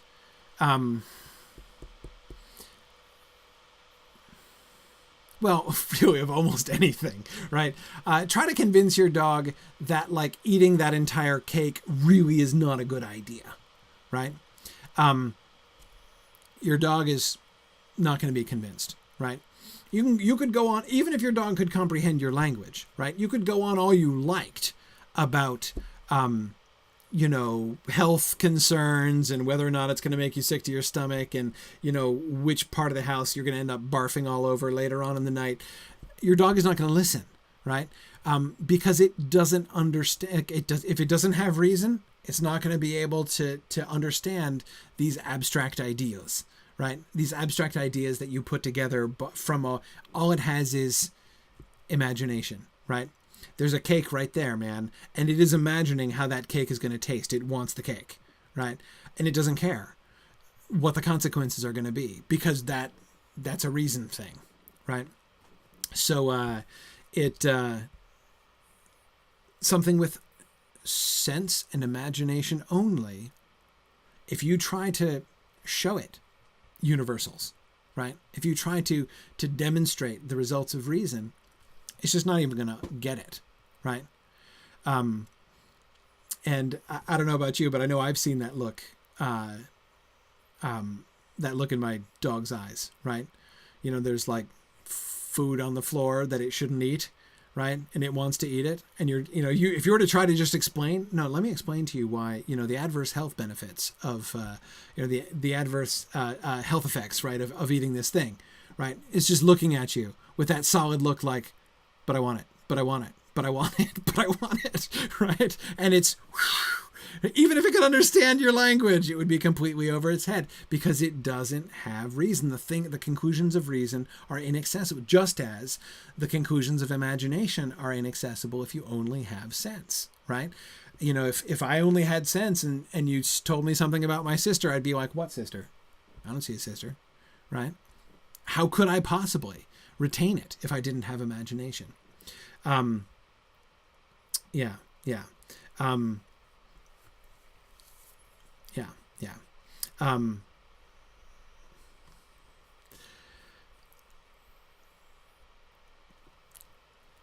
this is me not getting drawn into discussions about whether or not animals have reason, or some species of animals might have reason and not others.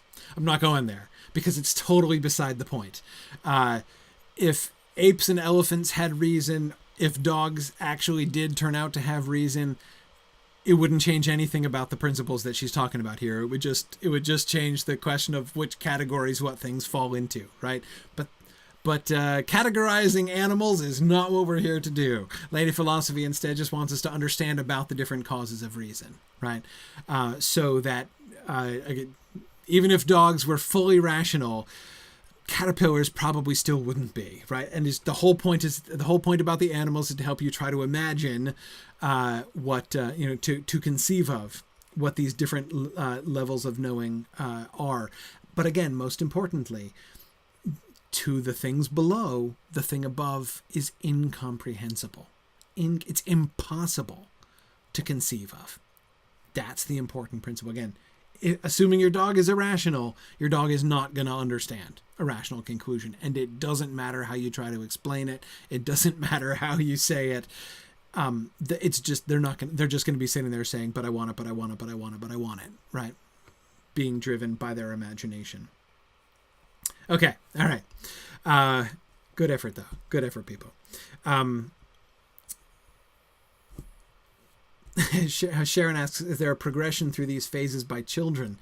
Boethius doesn't talk about this, of course. I don't even remember any medieval thinkers really talking this way, but it really kind of seems like it. Or I don't think they ever get to intellectus. Maybe when they're teenagers. But yeah, you certainly can see, we talked about a child in the sense, a baby in the sense only without imagination stage, but then children seem to stay in that imagination only without reason stage for quite some time. Some of them never really get out of it, to be perfectly frank. I'm just kidding. But yeah. Anyway, okay. Let's see, where were we? Did we finish? I think we finished. Oh, no, we didn't. Okay. And suppose further that reason should answer that it conceives sensible and imaginable objects under the aspect of universality, but that the senses and imagination cannot aspire to the knowledge of universality because their knowledge cannot go beyond corporeal figures. So again, if a rational thing is arguing with things that just have sense and things that just have imagination, they're not really going to be able to. The rational thing is not going to be able to explain universals, nor is it even going to be able to explain how it knows and puts together sensory images and images, right? Because it's doing it, it's relating to them in a different way than those without reason are. Moreover, reason might continue in matters of knowledge. We ought to trust the stronger and more perfect judgment. So yeah, you kind of want to say to your dog, just trust me, man. You might want to say to your children, trust me, right? I really, I'm applying reason here. You're really not applying reason here. You're just applying imagination. You're just sitting there saying, but I want it, but I want it, but I want it. Trust me. So reason is really actually better. It's a stronger and more perfect judgment than mere imagination. In such a controversy, we who possess the power of reason, as well as of imagination and sense perception, ought to take the side of reason.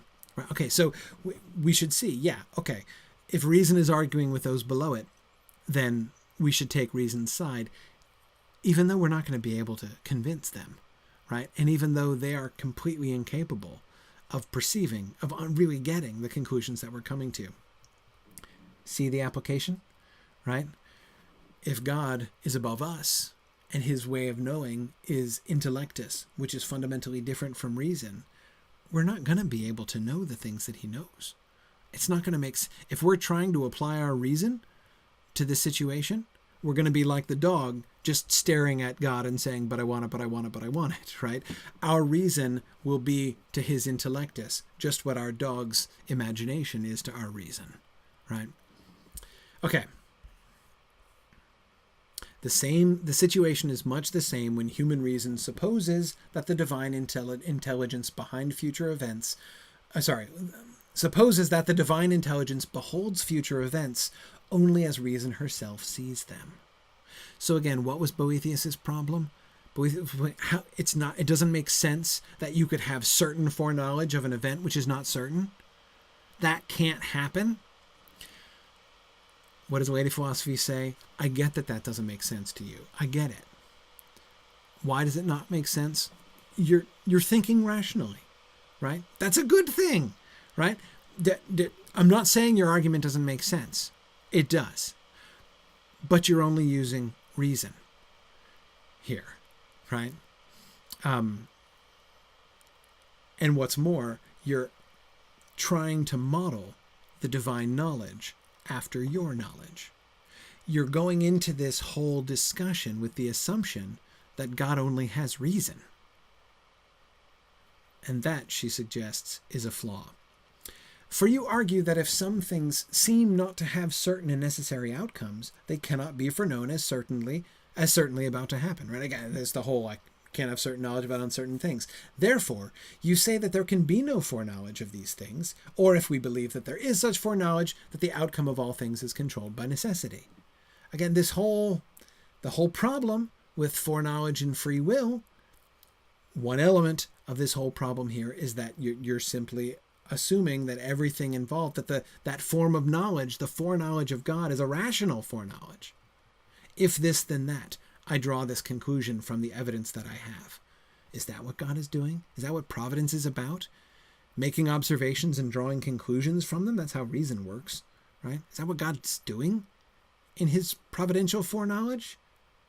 No, that's not how it works for God. He's not making observations and drawing conclusions. But if we, who are endowed with reason, could possess the intelligence, the intellectus, of the divine mind, we would judge that just as the senses and imaginations should accede to reason, so human reason ought justly to submit itself to the divine mind. Let us rise, if we can, to the summit of the highest intelligence, for there reason will see that what in itself it cannot see, that a certain and definite foreknowledge can behold even those things which have no certain outcome. And this foreknowledge is not mere conjecture, but the unrestricted simplicity of supreme knowledge. If we consider these things from the point of view of intellectus, not from reason, right? Then we can see a certain and definite foreknowledge can behold things which have no certain outcome. It's only a problem from the point of view of reason. Okay, how does that work, Lady Philosophy? Since, as we have shown, whatever is known according to the nature of the knower, and not according to its own nature, let us now consider, as far as is lawful, the nature of the divine being. Right? Okay, so let's think about intellectus. So this intellectus concept has been posed as like a theory so far. Right? Let's work out that theory. What would it be like if God's knowledge is to our knowledge as our knowledge is to animals' knowledge, right? If God's knowledge is different from reason, we still need to kind of answer the question, well, why should it be, right? What should make us think that it's different from reason in the same way that reason is different from imagination, or like proportionally to how reason is different from imagination? Why should we even think that? But then if we do think that, what's it like then, right? Okay, so in order to figure that out, we need to consider the nature of God, the nature of the divine being, so that we may discover what its knowledge is.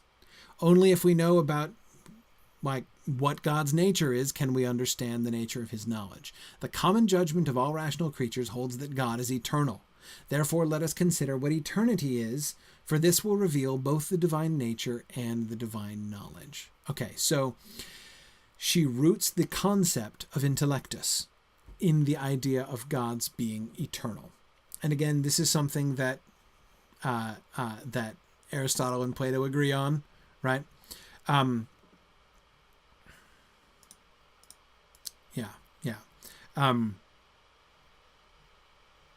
Yes, Brandon says, one reason we have such trouble with this concept of something above reason is that modern ways of thinking have enshrined reason as the highest form of knowledge. Yes, absolutely.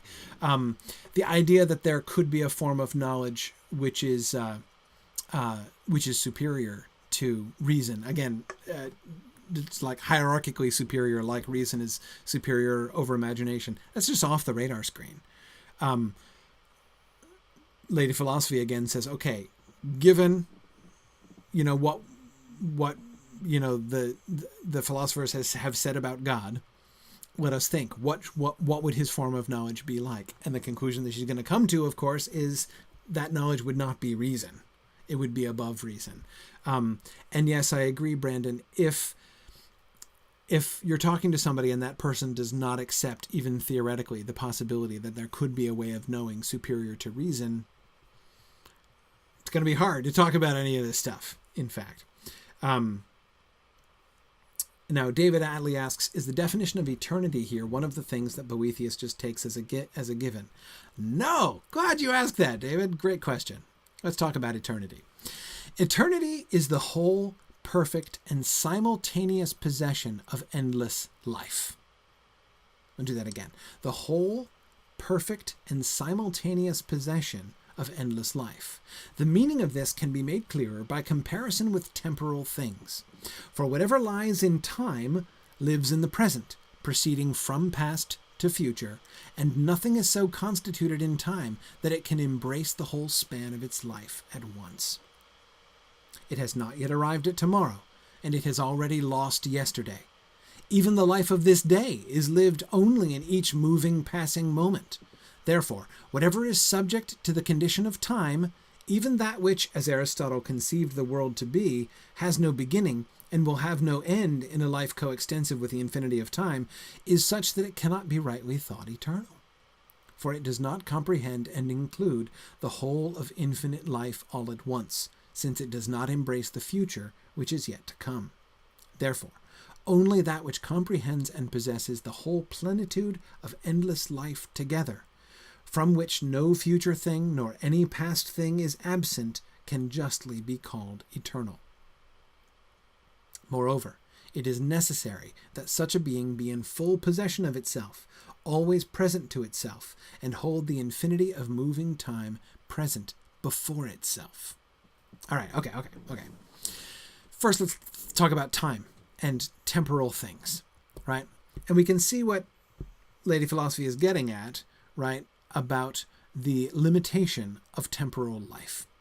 The fact is, we might say something like, I might live for 80 years. That's not true, right? It's not true at all. We can't say that I have 80 years. I mean, I can say how old am I? I always have to do math. What year is it? I forget. I'm 40. My birthday isn't yet. 42. I'm 42. Okay. I'm 42. Seriously, I always literally have to do math in my head when I figure out how old I am. I'm 42. Okay. I'm 42. So we can say I've had 42 years. No, I haven't. I've never been in possession of 42 years. I am not now in possession of 42 years. What am I in possession of? What do I really have? When it comes to my life, what do I really have? Right now, oh shoot, I lost it. I can't get that moment. That moment when I said this moment is already gone forever, right? All I have is this. Shoot, it happened again, right? We're living second by second, fraction of a second by fraction of a second. We have no access to the past other than through memory. We have no access to the future other than through imagination, right? Through fantasy. We can create images in our brain of what the past was like. We can create images in our brain of what the future might be like, but we have no access to either one of those things. So I don't have 42 years. I'm not going to ever have 80 years. It doesn't matter how long I live. There might be that much of a gap between my birth and my death, but all I ever have access to is this moment which we call the present. And the more you think about it and subdivide it, this moment called the present is infinitesimally small. Right? It's this continually fleeting existence. The important distinction that Lady Philosophy is making here in defining eternity is she's saying don't confuse eternity with perpetuity. If you imagine something merely going on and on and on in time forever and not stopping, that's not qualitatively, it's quantitatively different than a life which has a beginning, a discrete beginning and an end. So if you say this person, like God has always been since the beginning of time and God will be until the end of time, right? That's still not eternity. That's perpetuity. But if you are within time, if you are temporal, all you ever have access, doesn't matter how many years you're going to be around, how many millions of years you're going to be around, you only have access to that fraction of the second that is called now, right? A whole series of them, right? But only a little bit at once. Tom Hillman is asking how I can forget the number 42. Yeah. Brandon is teasing me about that too. What is Corey's age is the ultimate question of life, the universe, and everything. Yeah, pretty much. Turns out. Yeah. Didn't really realize that, but of course that's totally true. Exactly. So yes, James Stevens, very good. Sequency versus simultaneity. Absolutely. Yes. This is exactly the kind of temporal paradox that we were talking about all the time in The Dispossessed by Ursula Le Guin. Yes, to go back to our, 2 books ago in the Mythgard Academy. Exactly. Only simultaneity is true. So obviously, if you have one being which is restricted to the temporal sequence, right, which only ever has access to this tiny fraction of its being that is in the now, right, this constantly moving thing that we call the present, that person does not have the same kind of being that somebody who is outside of time entirely, who has simultaneous possession of endless life. Not just endless in time, but simultaneous possession. Not sequential possession. Simultaneous possession of endless life. Whole, perfect, simultaneous possession. In order for God to say that God is eternal means that God is outside of time entirely. Time is something created by God and to which he is not subject. So in eternity, God possesses the entirety of his being, the whole plenitude of endless life together. It comprehends and possesses the whole plenitude of endless life together. That is the definition of eternity. Okay. By the way, you can already see where the concept of intellectus comes from, right? How does reason work? Necessarily, in all cases. Reason is a process. It's always a process. Sometimes it can be a quick process, right? If you're really smart and you're good at reasoning, you can reason quickly, but you're still doing a process fast, right? Just like your computer might compute things fast, but it's still computing things in a measurable way, right? In time. Reason is a process. Add up a series of observations and premises, and you come to a conclusion. And even if reason is really good and it has really good data to work with and it's working with it flawlessly, it's still a process. You have to build it. In other words, something which is outside of time cannot possibly merely have reason because they contain everything simultaneously. They possess everything simultaneously. They're not restricted to time. Only temporal creatures can be restricted to reason. Something which is atemporal, by the definition of reason, could not just reason. So this idea of intellectus, of this simultaneous, perfect grasping of things, without reasoning, a reasoning process, without the steps and stages of logic, that's what intellectus is. And it's the logical consequence of the doctrine of the eternity of God, God being outside of time. Okay. All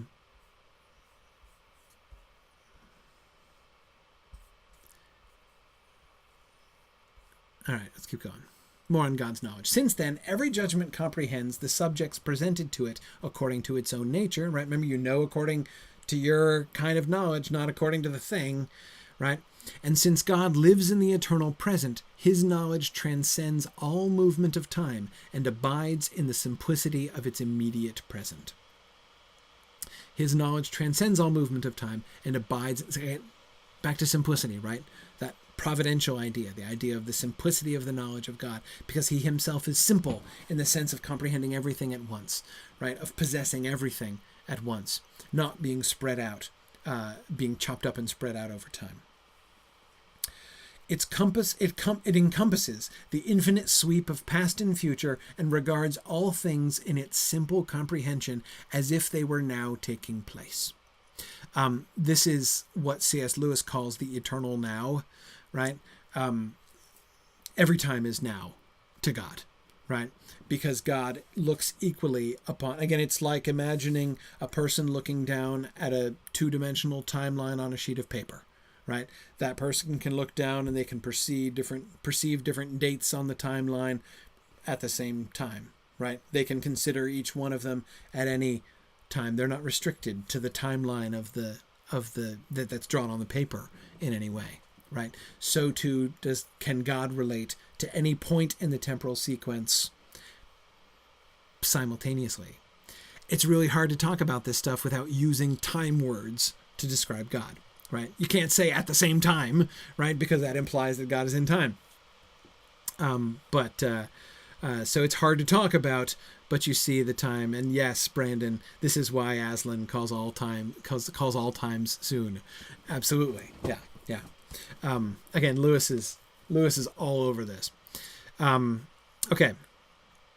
Thus, if you will think about the foreknowledge by which God distinguishes all things, you will rightly consider it to be not a foreknowledge of future events, but a knowledge of a never-changing present. For this reason, divine foreknowledge is called providence rather than prevision, because it resides above all inferior things and looks out on all things from their summit. In other words, Lady Philosophy has given a very Lady Philosophy answer to this question, right? Remember, what was her answer to the question, why do bad things happen to good people? They don't, right? Why do the evil flourish and the good suffer? They don't, right?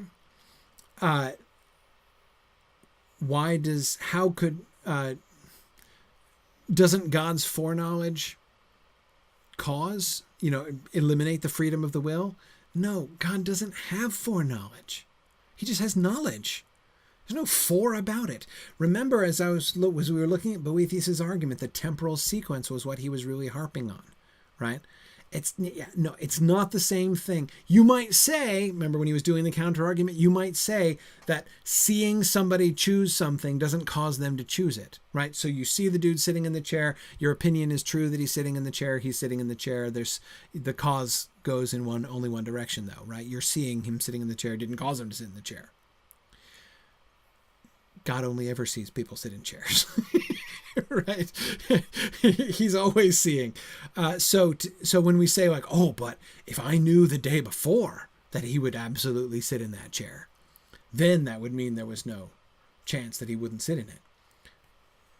But that puts God in the past and God's knowledge in the past. God's knowledge is in the past.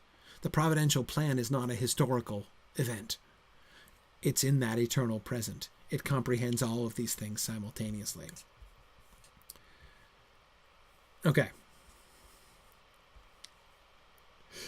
We're getting there. Creator, we're closer than it looks. We totally are. Creator's thinking it's 11:30 and we still have 10 more slides. Yeah, but like a bunch of them will go fast. Remember I said we were going to do some fun with the Anglo-Saxon Boethius at the end? That's like 5 slides. So we're totally almost done. Okay.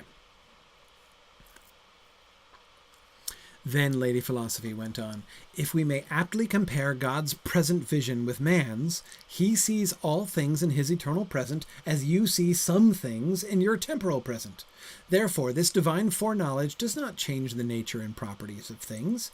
It simply sees things present before as it will later turn out to be in what we regard as the future. His judgment is not confused.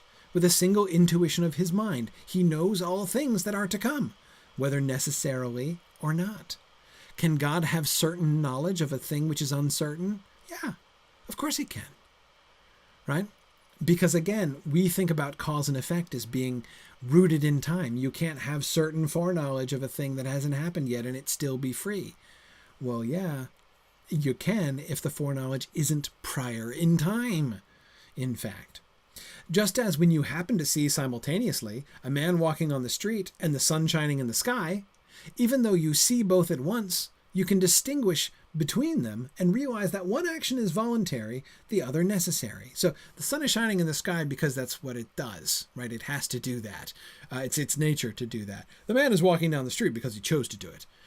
The one is certain, the other is not certain, right? The one is an act of free choice. The other one is just part of the system, right? And you can distinguish, you can perceive both of those things, and you can distinguish the difference between them. God's providential plan does the same thing. There are some things that happen that are programmed, like the rising and setting of the sun, right?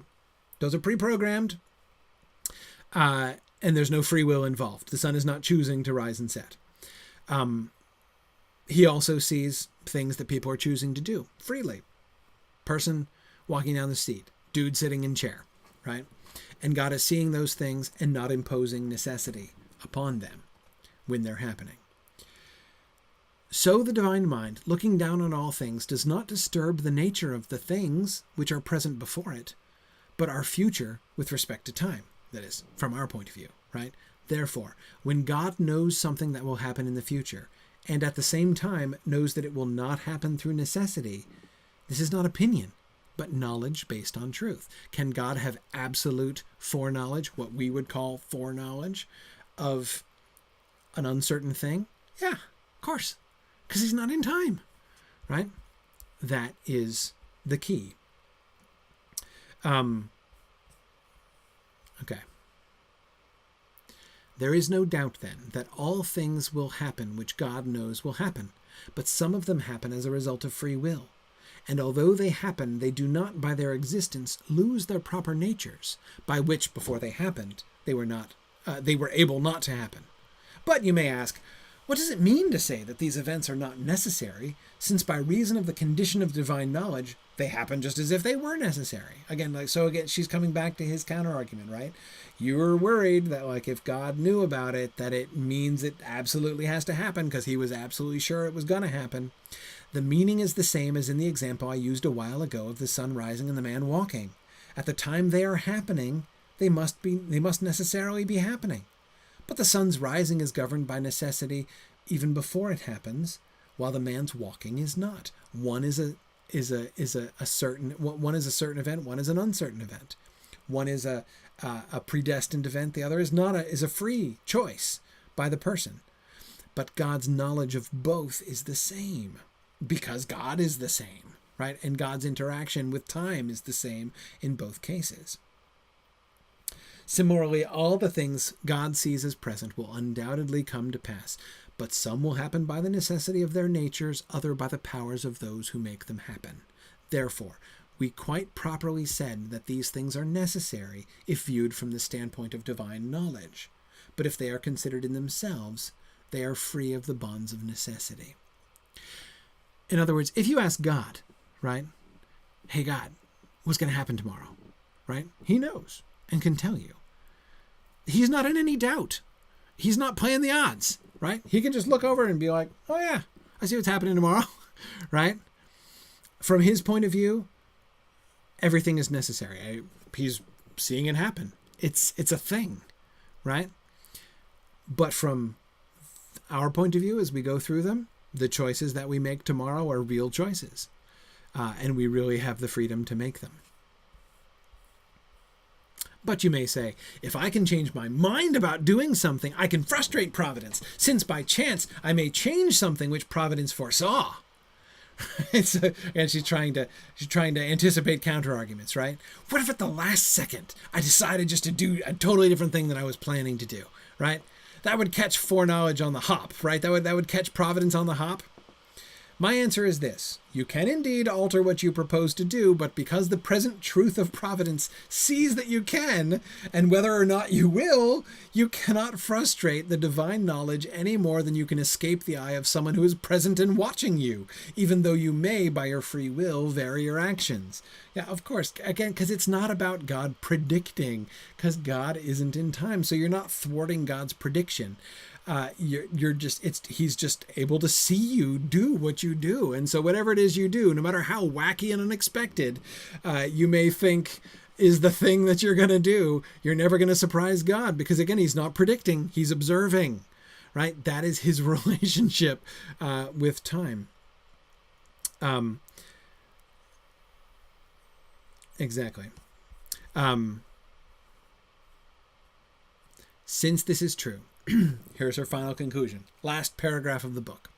Since this is true, the freedom of the human will remains inviolate, and laws are just, since they provide rewards and punishments to human wills, which are not controlled by necessity.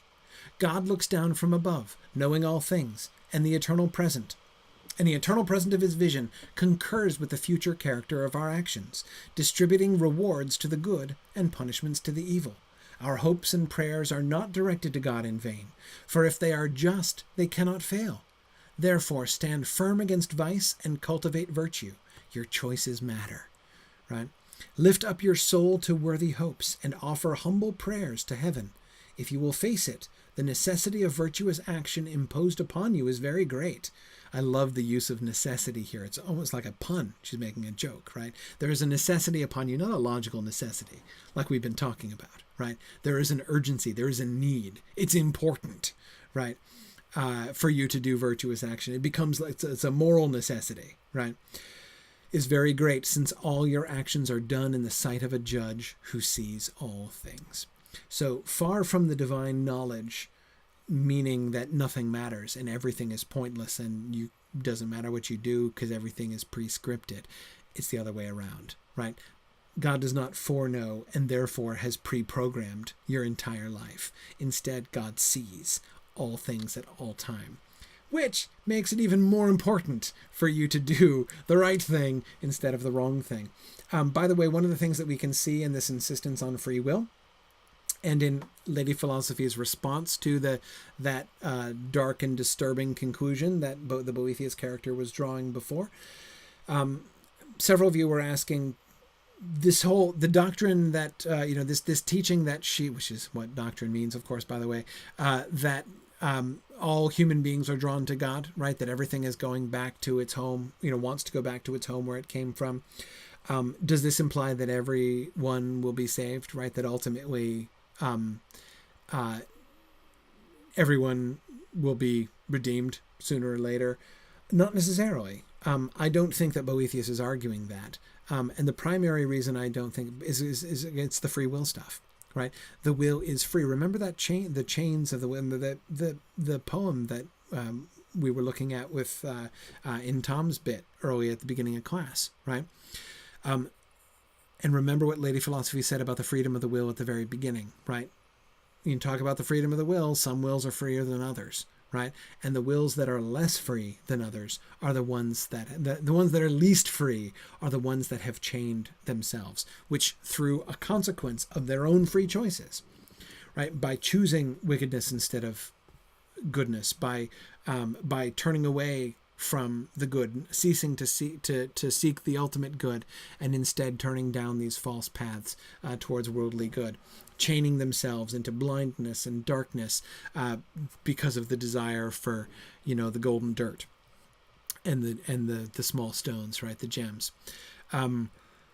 If you do that, right, then you restrict your will. You're no longer free to do this. If the will is free, then the person, if reason means having free will, and free will is an inescapable thing of being a rational person, you A, have the ability to choose wrong, and B, based on Lady Philosophy's own arguments, if you do choose wrong and you lose your rational capability, you enslave yourself, then you might lose your ability to get out of it, right? Because again, free will and reason are tied together.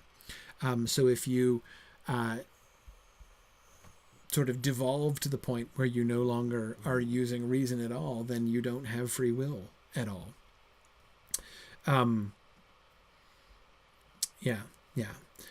Okay. And so there we have it. There's the answers. There was something I wanted to go back and touch up from this last section. Ways of knowing, intellectus, eternity, being outside of time, the nature of God, God's knowledge. Okay. I think I came back and connected all the things I wanted to connect there. Yeah. Okay. Oh, no. I think the one thing that I was thinking of was, again, you can see how, remember Job? We were talking about Job, right? Where Job complains, why do bad things happen to good people, right? And his friends are like, obviously bad things don't happen to good people, so figure out what you did wrong to make this happen to you, right? And he's like, no, man, it's not how it works. And I don't get it, right? Like, why is God being bad to me? Why is he making all these bad things happen to me when I don't deserve it? And God's response, notice God's response is not, come on now, Job, right? You do deserve it in some ways. You're not as righteous as all that. That's not the answer, right? God's answer is, where were you when I laid the foundations of the universe? God emphasizes the difference between his knowledge, what he can see, and what he knows, right? If you know this, then say so. If you can explain this, then say so. If you can tell me all this, again, if you know all this stuff, have you measured out have you measured out the universe with a measuring rod, right? God asks Job. A lot of people find that really unsatisfying. I know many people who really dislike the end of Job because like, oh man, what a cop-out that is, right? Job asks an honest question and wants an explanation, and God is just like, no, I'm God, suck it up, right? And it seems like just a power play on God's part. Lady Philosophy would say, no, you're missing the entire point of what God is. God is not just saying, I am bigger and stronger and therefore shut up. That's not what God is saying.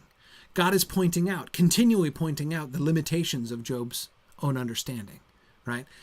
To put this into Lady Philosophy's terms, Lady Philosophy would say, dude, Job, you have reason, right? That's awesome and everything, but you can't expect to understand everything about God. It's literally impossible because you only have reason. You don't have access to intellect. How could a temporal being expect to really grasp eternity, to be able to see with the vision of someone who is outside of time, someone who is in simple possession of his being the way that God is in simple possession of his being?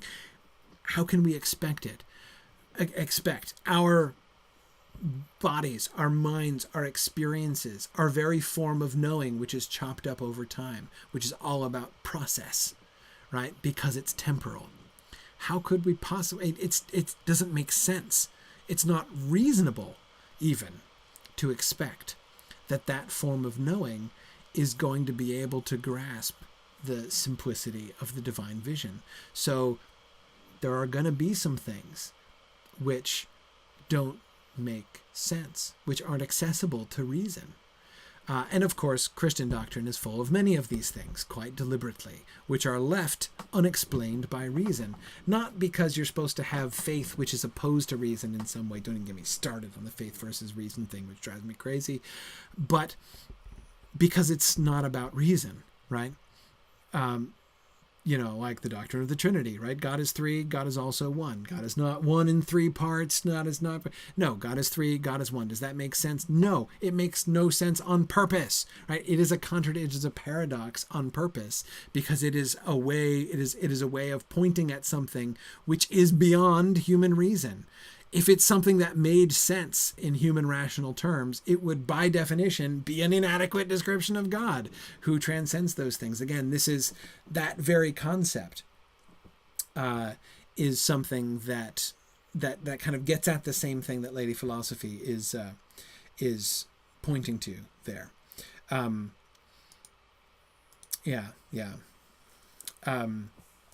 So anyway, okay. So that's what I wanted to come back to, the whole question of access to, and it's, Lady Philosophy does it. Again, the Bible does it too. Job does it. The Apostle Paul does it.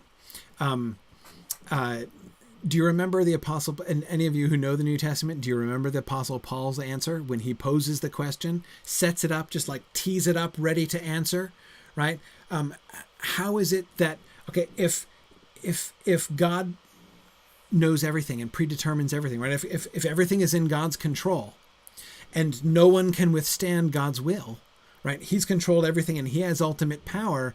Then why does he criticize us for doing some things, right? I mean, so like if how can he blame us for sinning if like everything that happens because he wants it to happen that way? Doesn't that mean that God wills our sin too? Then why do we get in trouble when we sin, right? Paul asks this question in Romans chapter 9. He's got it all set up, right? I remember the first time I read that passage and I was like, yeah, that's what I'm so glad Paul asked that question. I can't wait to see Paul's answer. Do you remember the answer? Exactly. Who are you, oh man, who answers back to God, right? He just he starts paraphrasing Job, the end of Job. Who are you to question, right? Shall the thing formed say to the one that formed it, why have you made me thus? And again, it seems to so many like the biggest cop-out on earth, right? Because it's just like saying, well, hang on, but no, you just showed how it didn't make sense, and now we're just supposed to leave it? Yeah, exactly. That's in fact the rational thing to do, Lady Philosophy would argue, right? Because you can't expect God's nature and how God perceives and understands things to make sense from the standpoint of reason. Now, what Lady Philosophy does here, Lady Philosophy is only using reason, right? And is indeed constructing the very concepts of eternity and intellectus out of reason, right? And so in a sense, all of this is just kind of gesturing towards that thing. There is the rational conclusion that intellectus exists, but it's still just reason, right? We're still only using reason to get there. Just like your dog might observe, right, with sense and imagination, that you make decisions on some other basis, right? So by empirical observation, your dog can probably see that you do things differently than she does, right? I'm thinking of my dog, Abby. But they're not going to get it, right? Even if they could speculate that you have some other way of knowing, right? And we're in the same position with God. I've said before that I find Boethius's answer to the free will question the most satisfying one that I know of, and I would say that again. The other thing, of course, there's plenty of Tolkien application we could do. Thinking about this stuff, go back and reread the Ainulindale now, right? And think through the Ainulindale and the question of time and the question of cause and effect and foreknowledge and free will. Just read the Ainulindale, which I find to be one of the most fascinating literary applications of many of these ideas that Boethius is putting forth, especially, of course, Iluvatar's speech to Melkor at the end of the Discord, right, at the end of the music of the Ainur. No one is able to alter the music in his despite.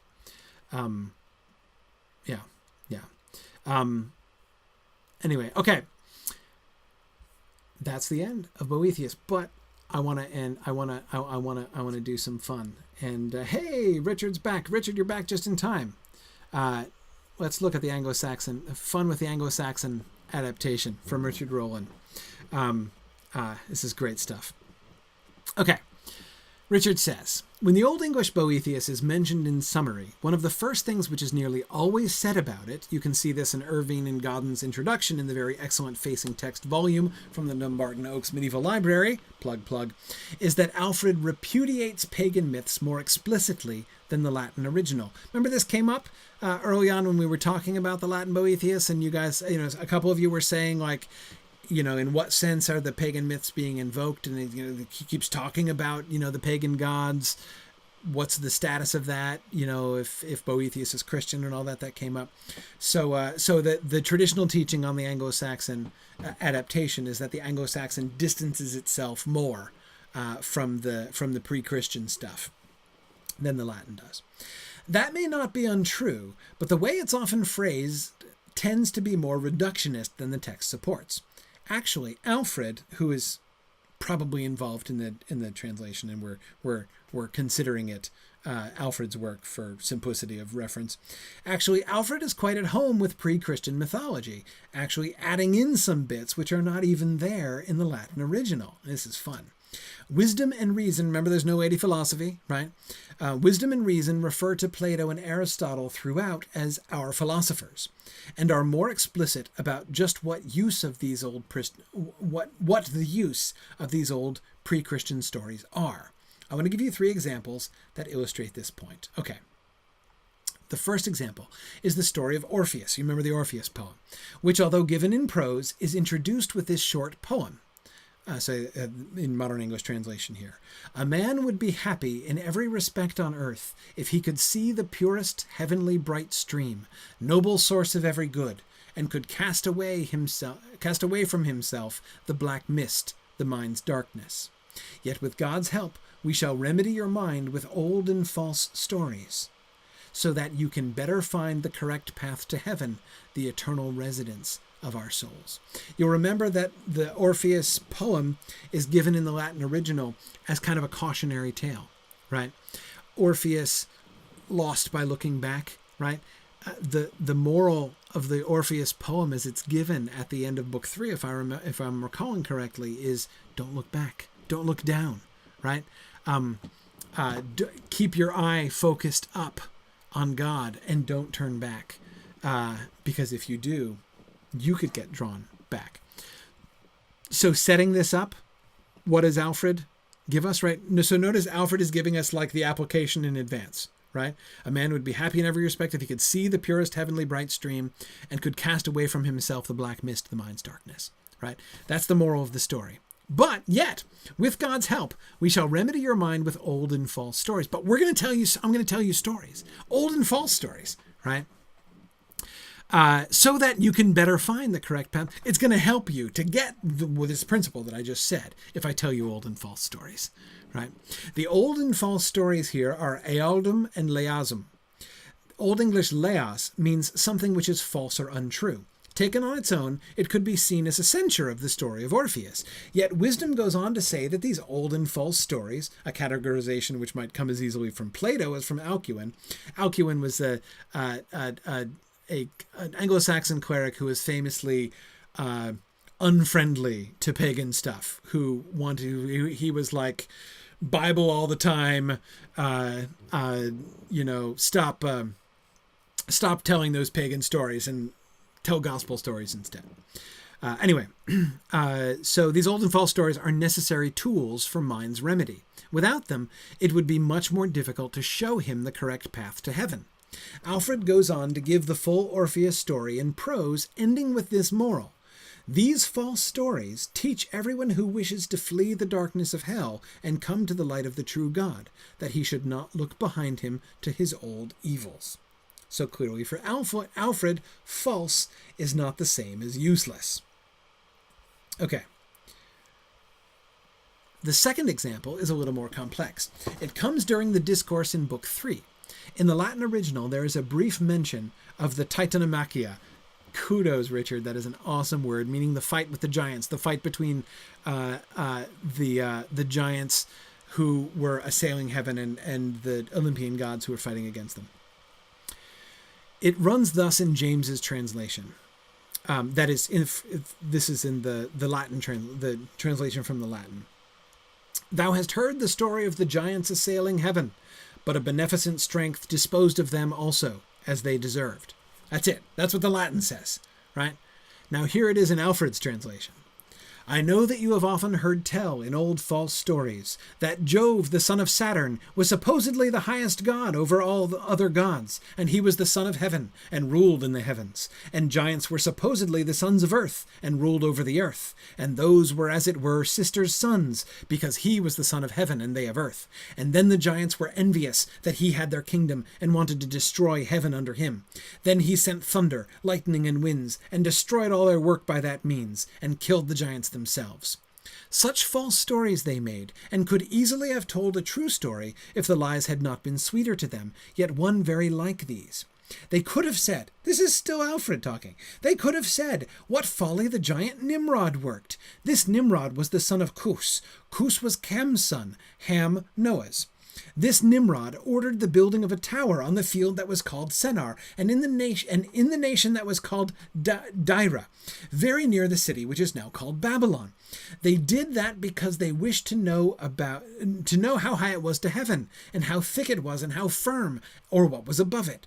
But it came about, as was fitting, that the divine power scattered them before they were allowed to complete it, and cast down the tower, and killed many of them, and divided their speech into 72 languages. So it befalls everyone who contends against divine power. No honor accrues to them from that, but that which they had before is lessened. Okay. Isn't that cool? One line in the Latin, right? Thou hast heard the story of the giants assailing heaven, but a beneficent strength disposed of them also as they deserved, right? Not only does he give the full story, the full mythological story, but then he goes on to give the parallel story from the Bible, sort of from the Bible, right? Loosely from the Bible. Genesis 11, the story of the Tower of Babel.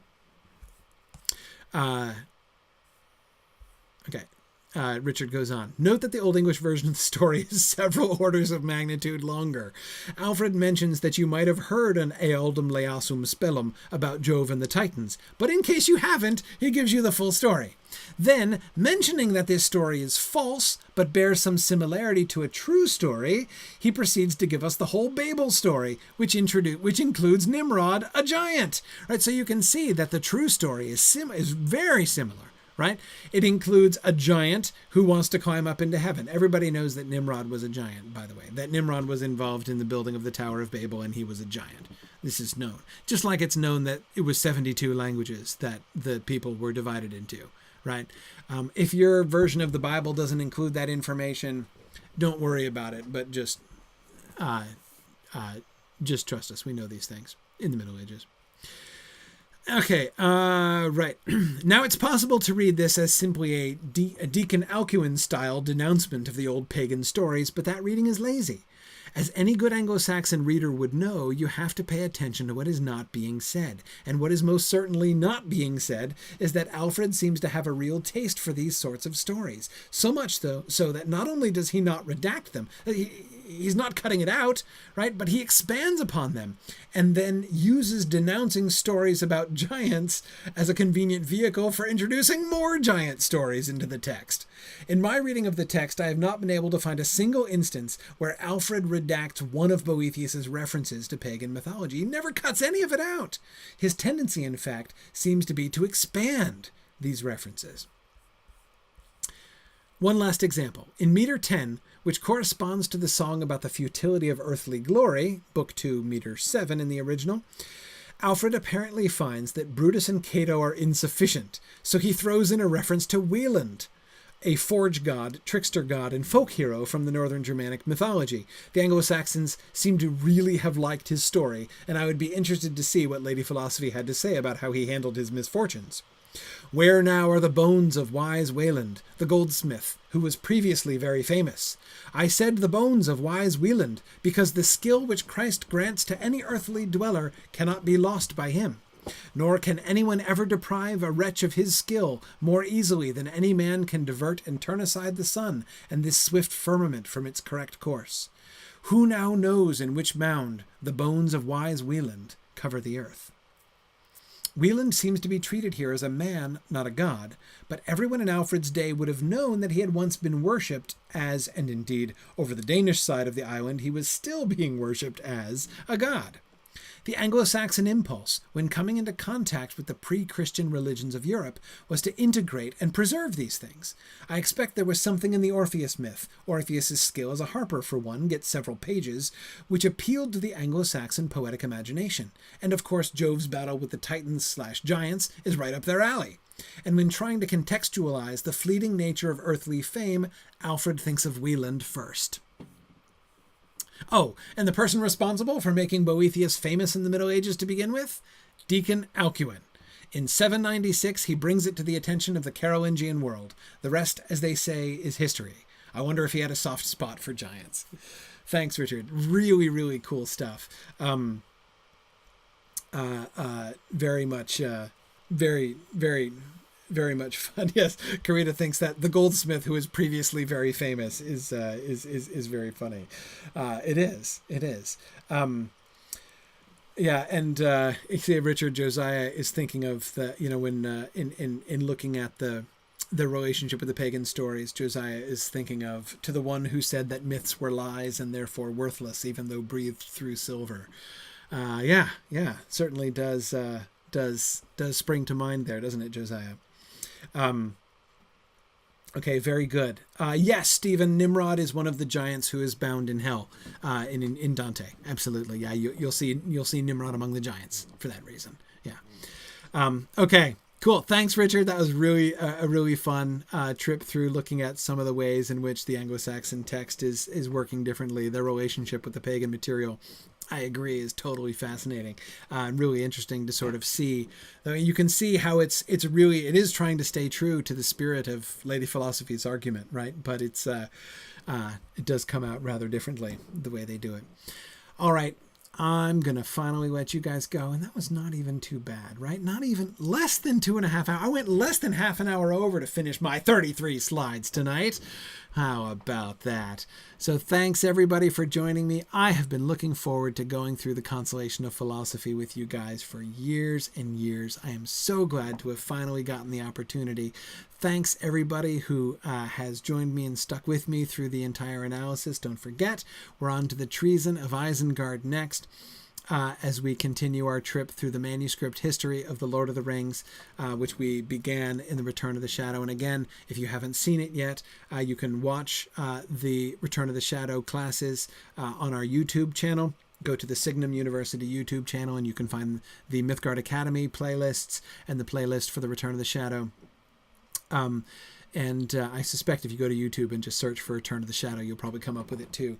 And of course you can listen to, if you're an audio only kind of person, you can listen to them on the Mythgard Academy podcast stream in iTunes or on iTunes U. So thanks very much, everybody. I look forward to 3 weeks from tonight on the 19th of July. We will begin the Treason of Isengard, and I look forward to seeing you guys again then. Thanks, everybody. Bye.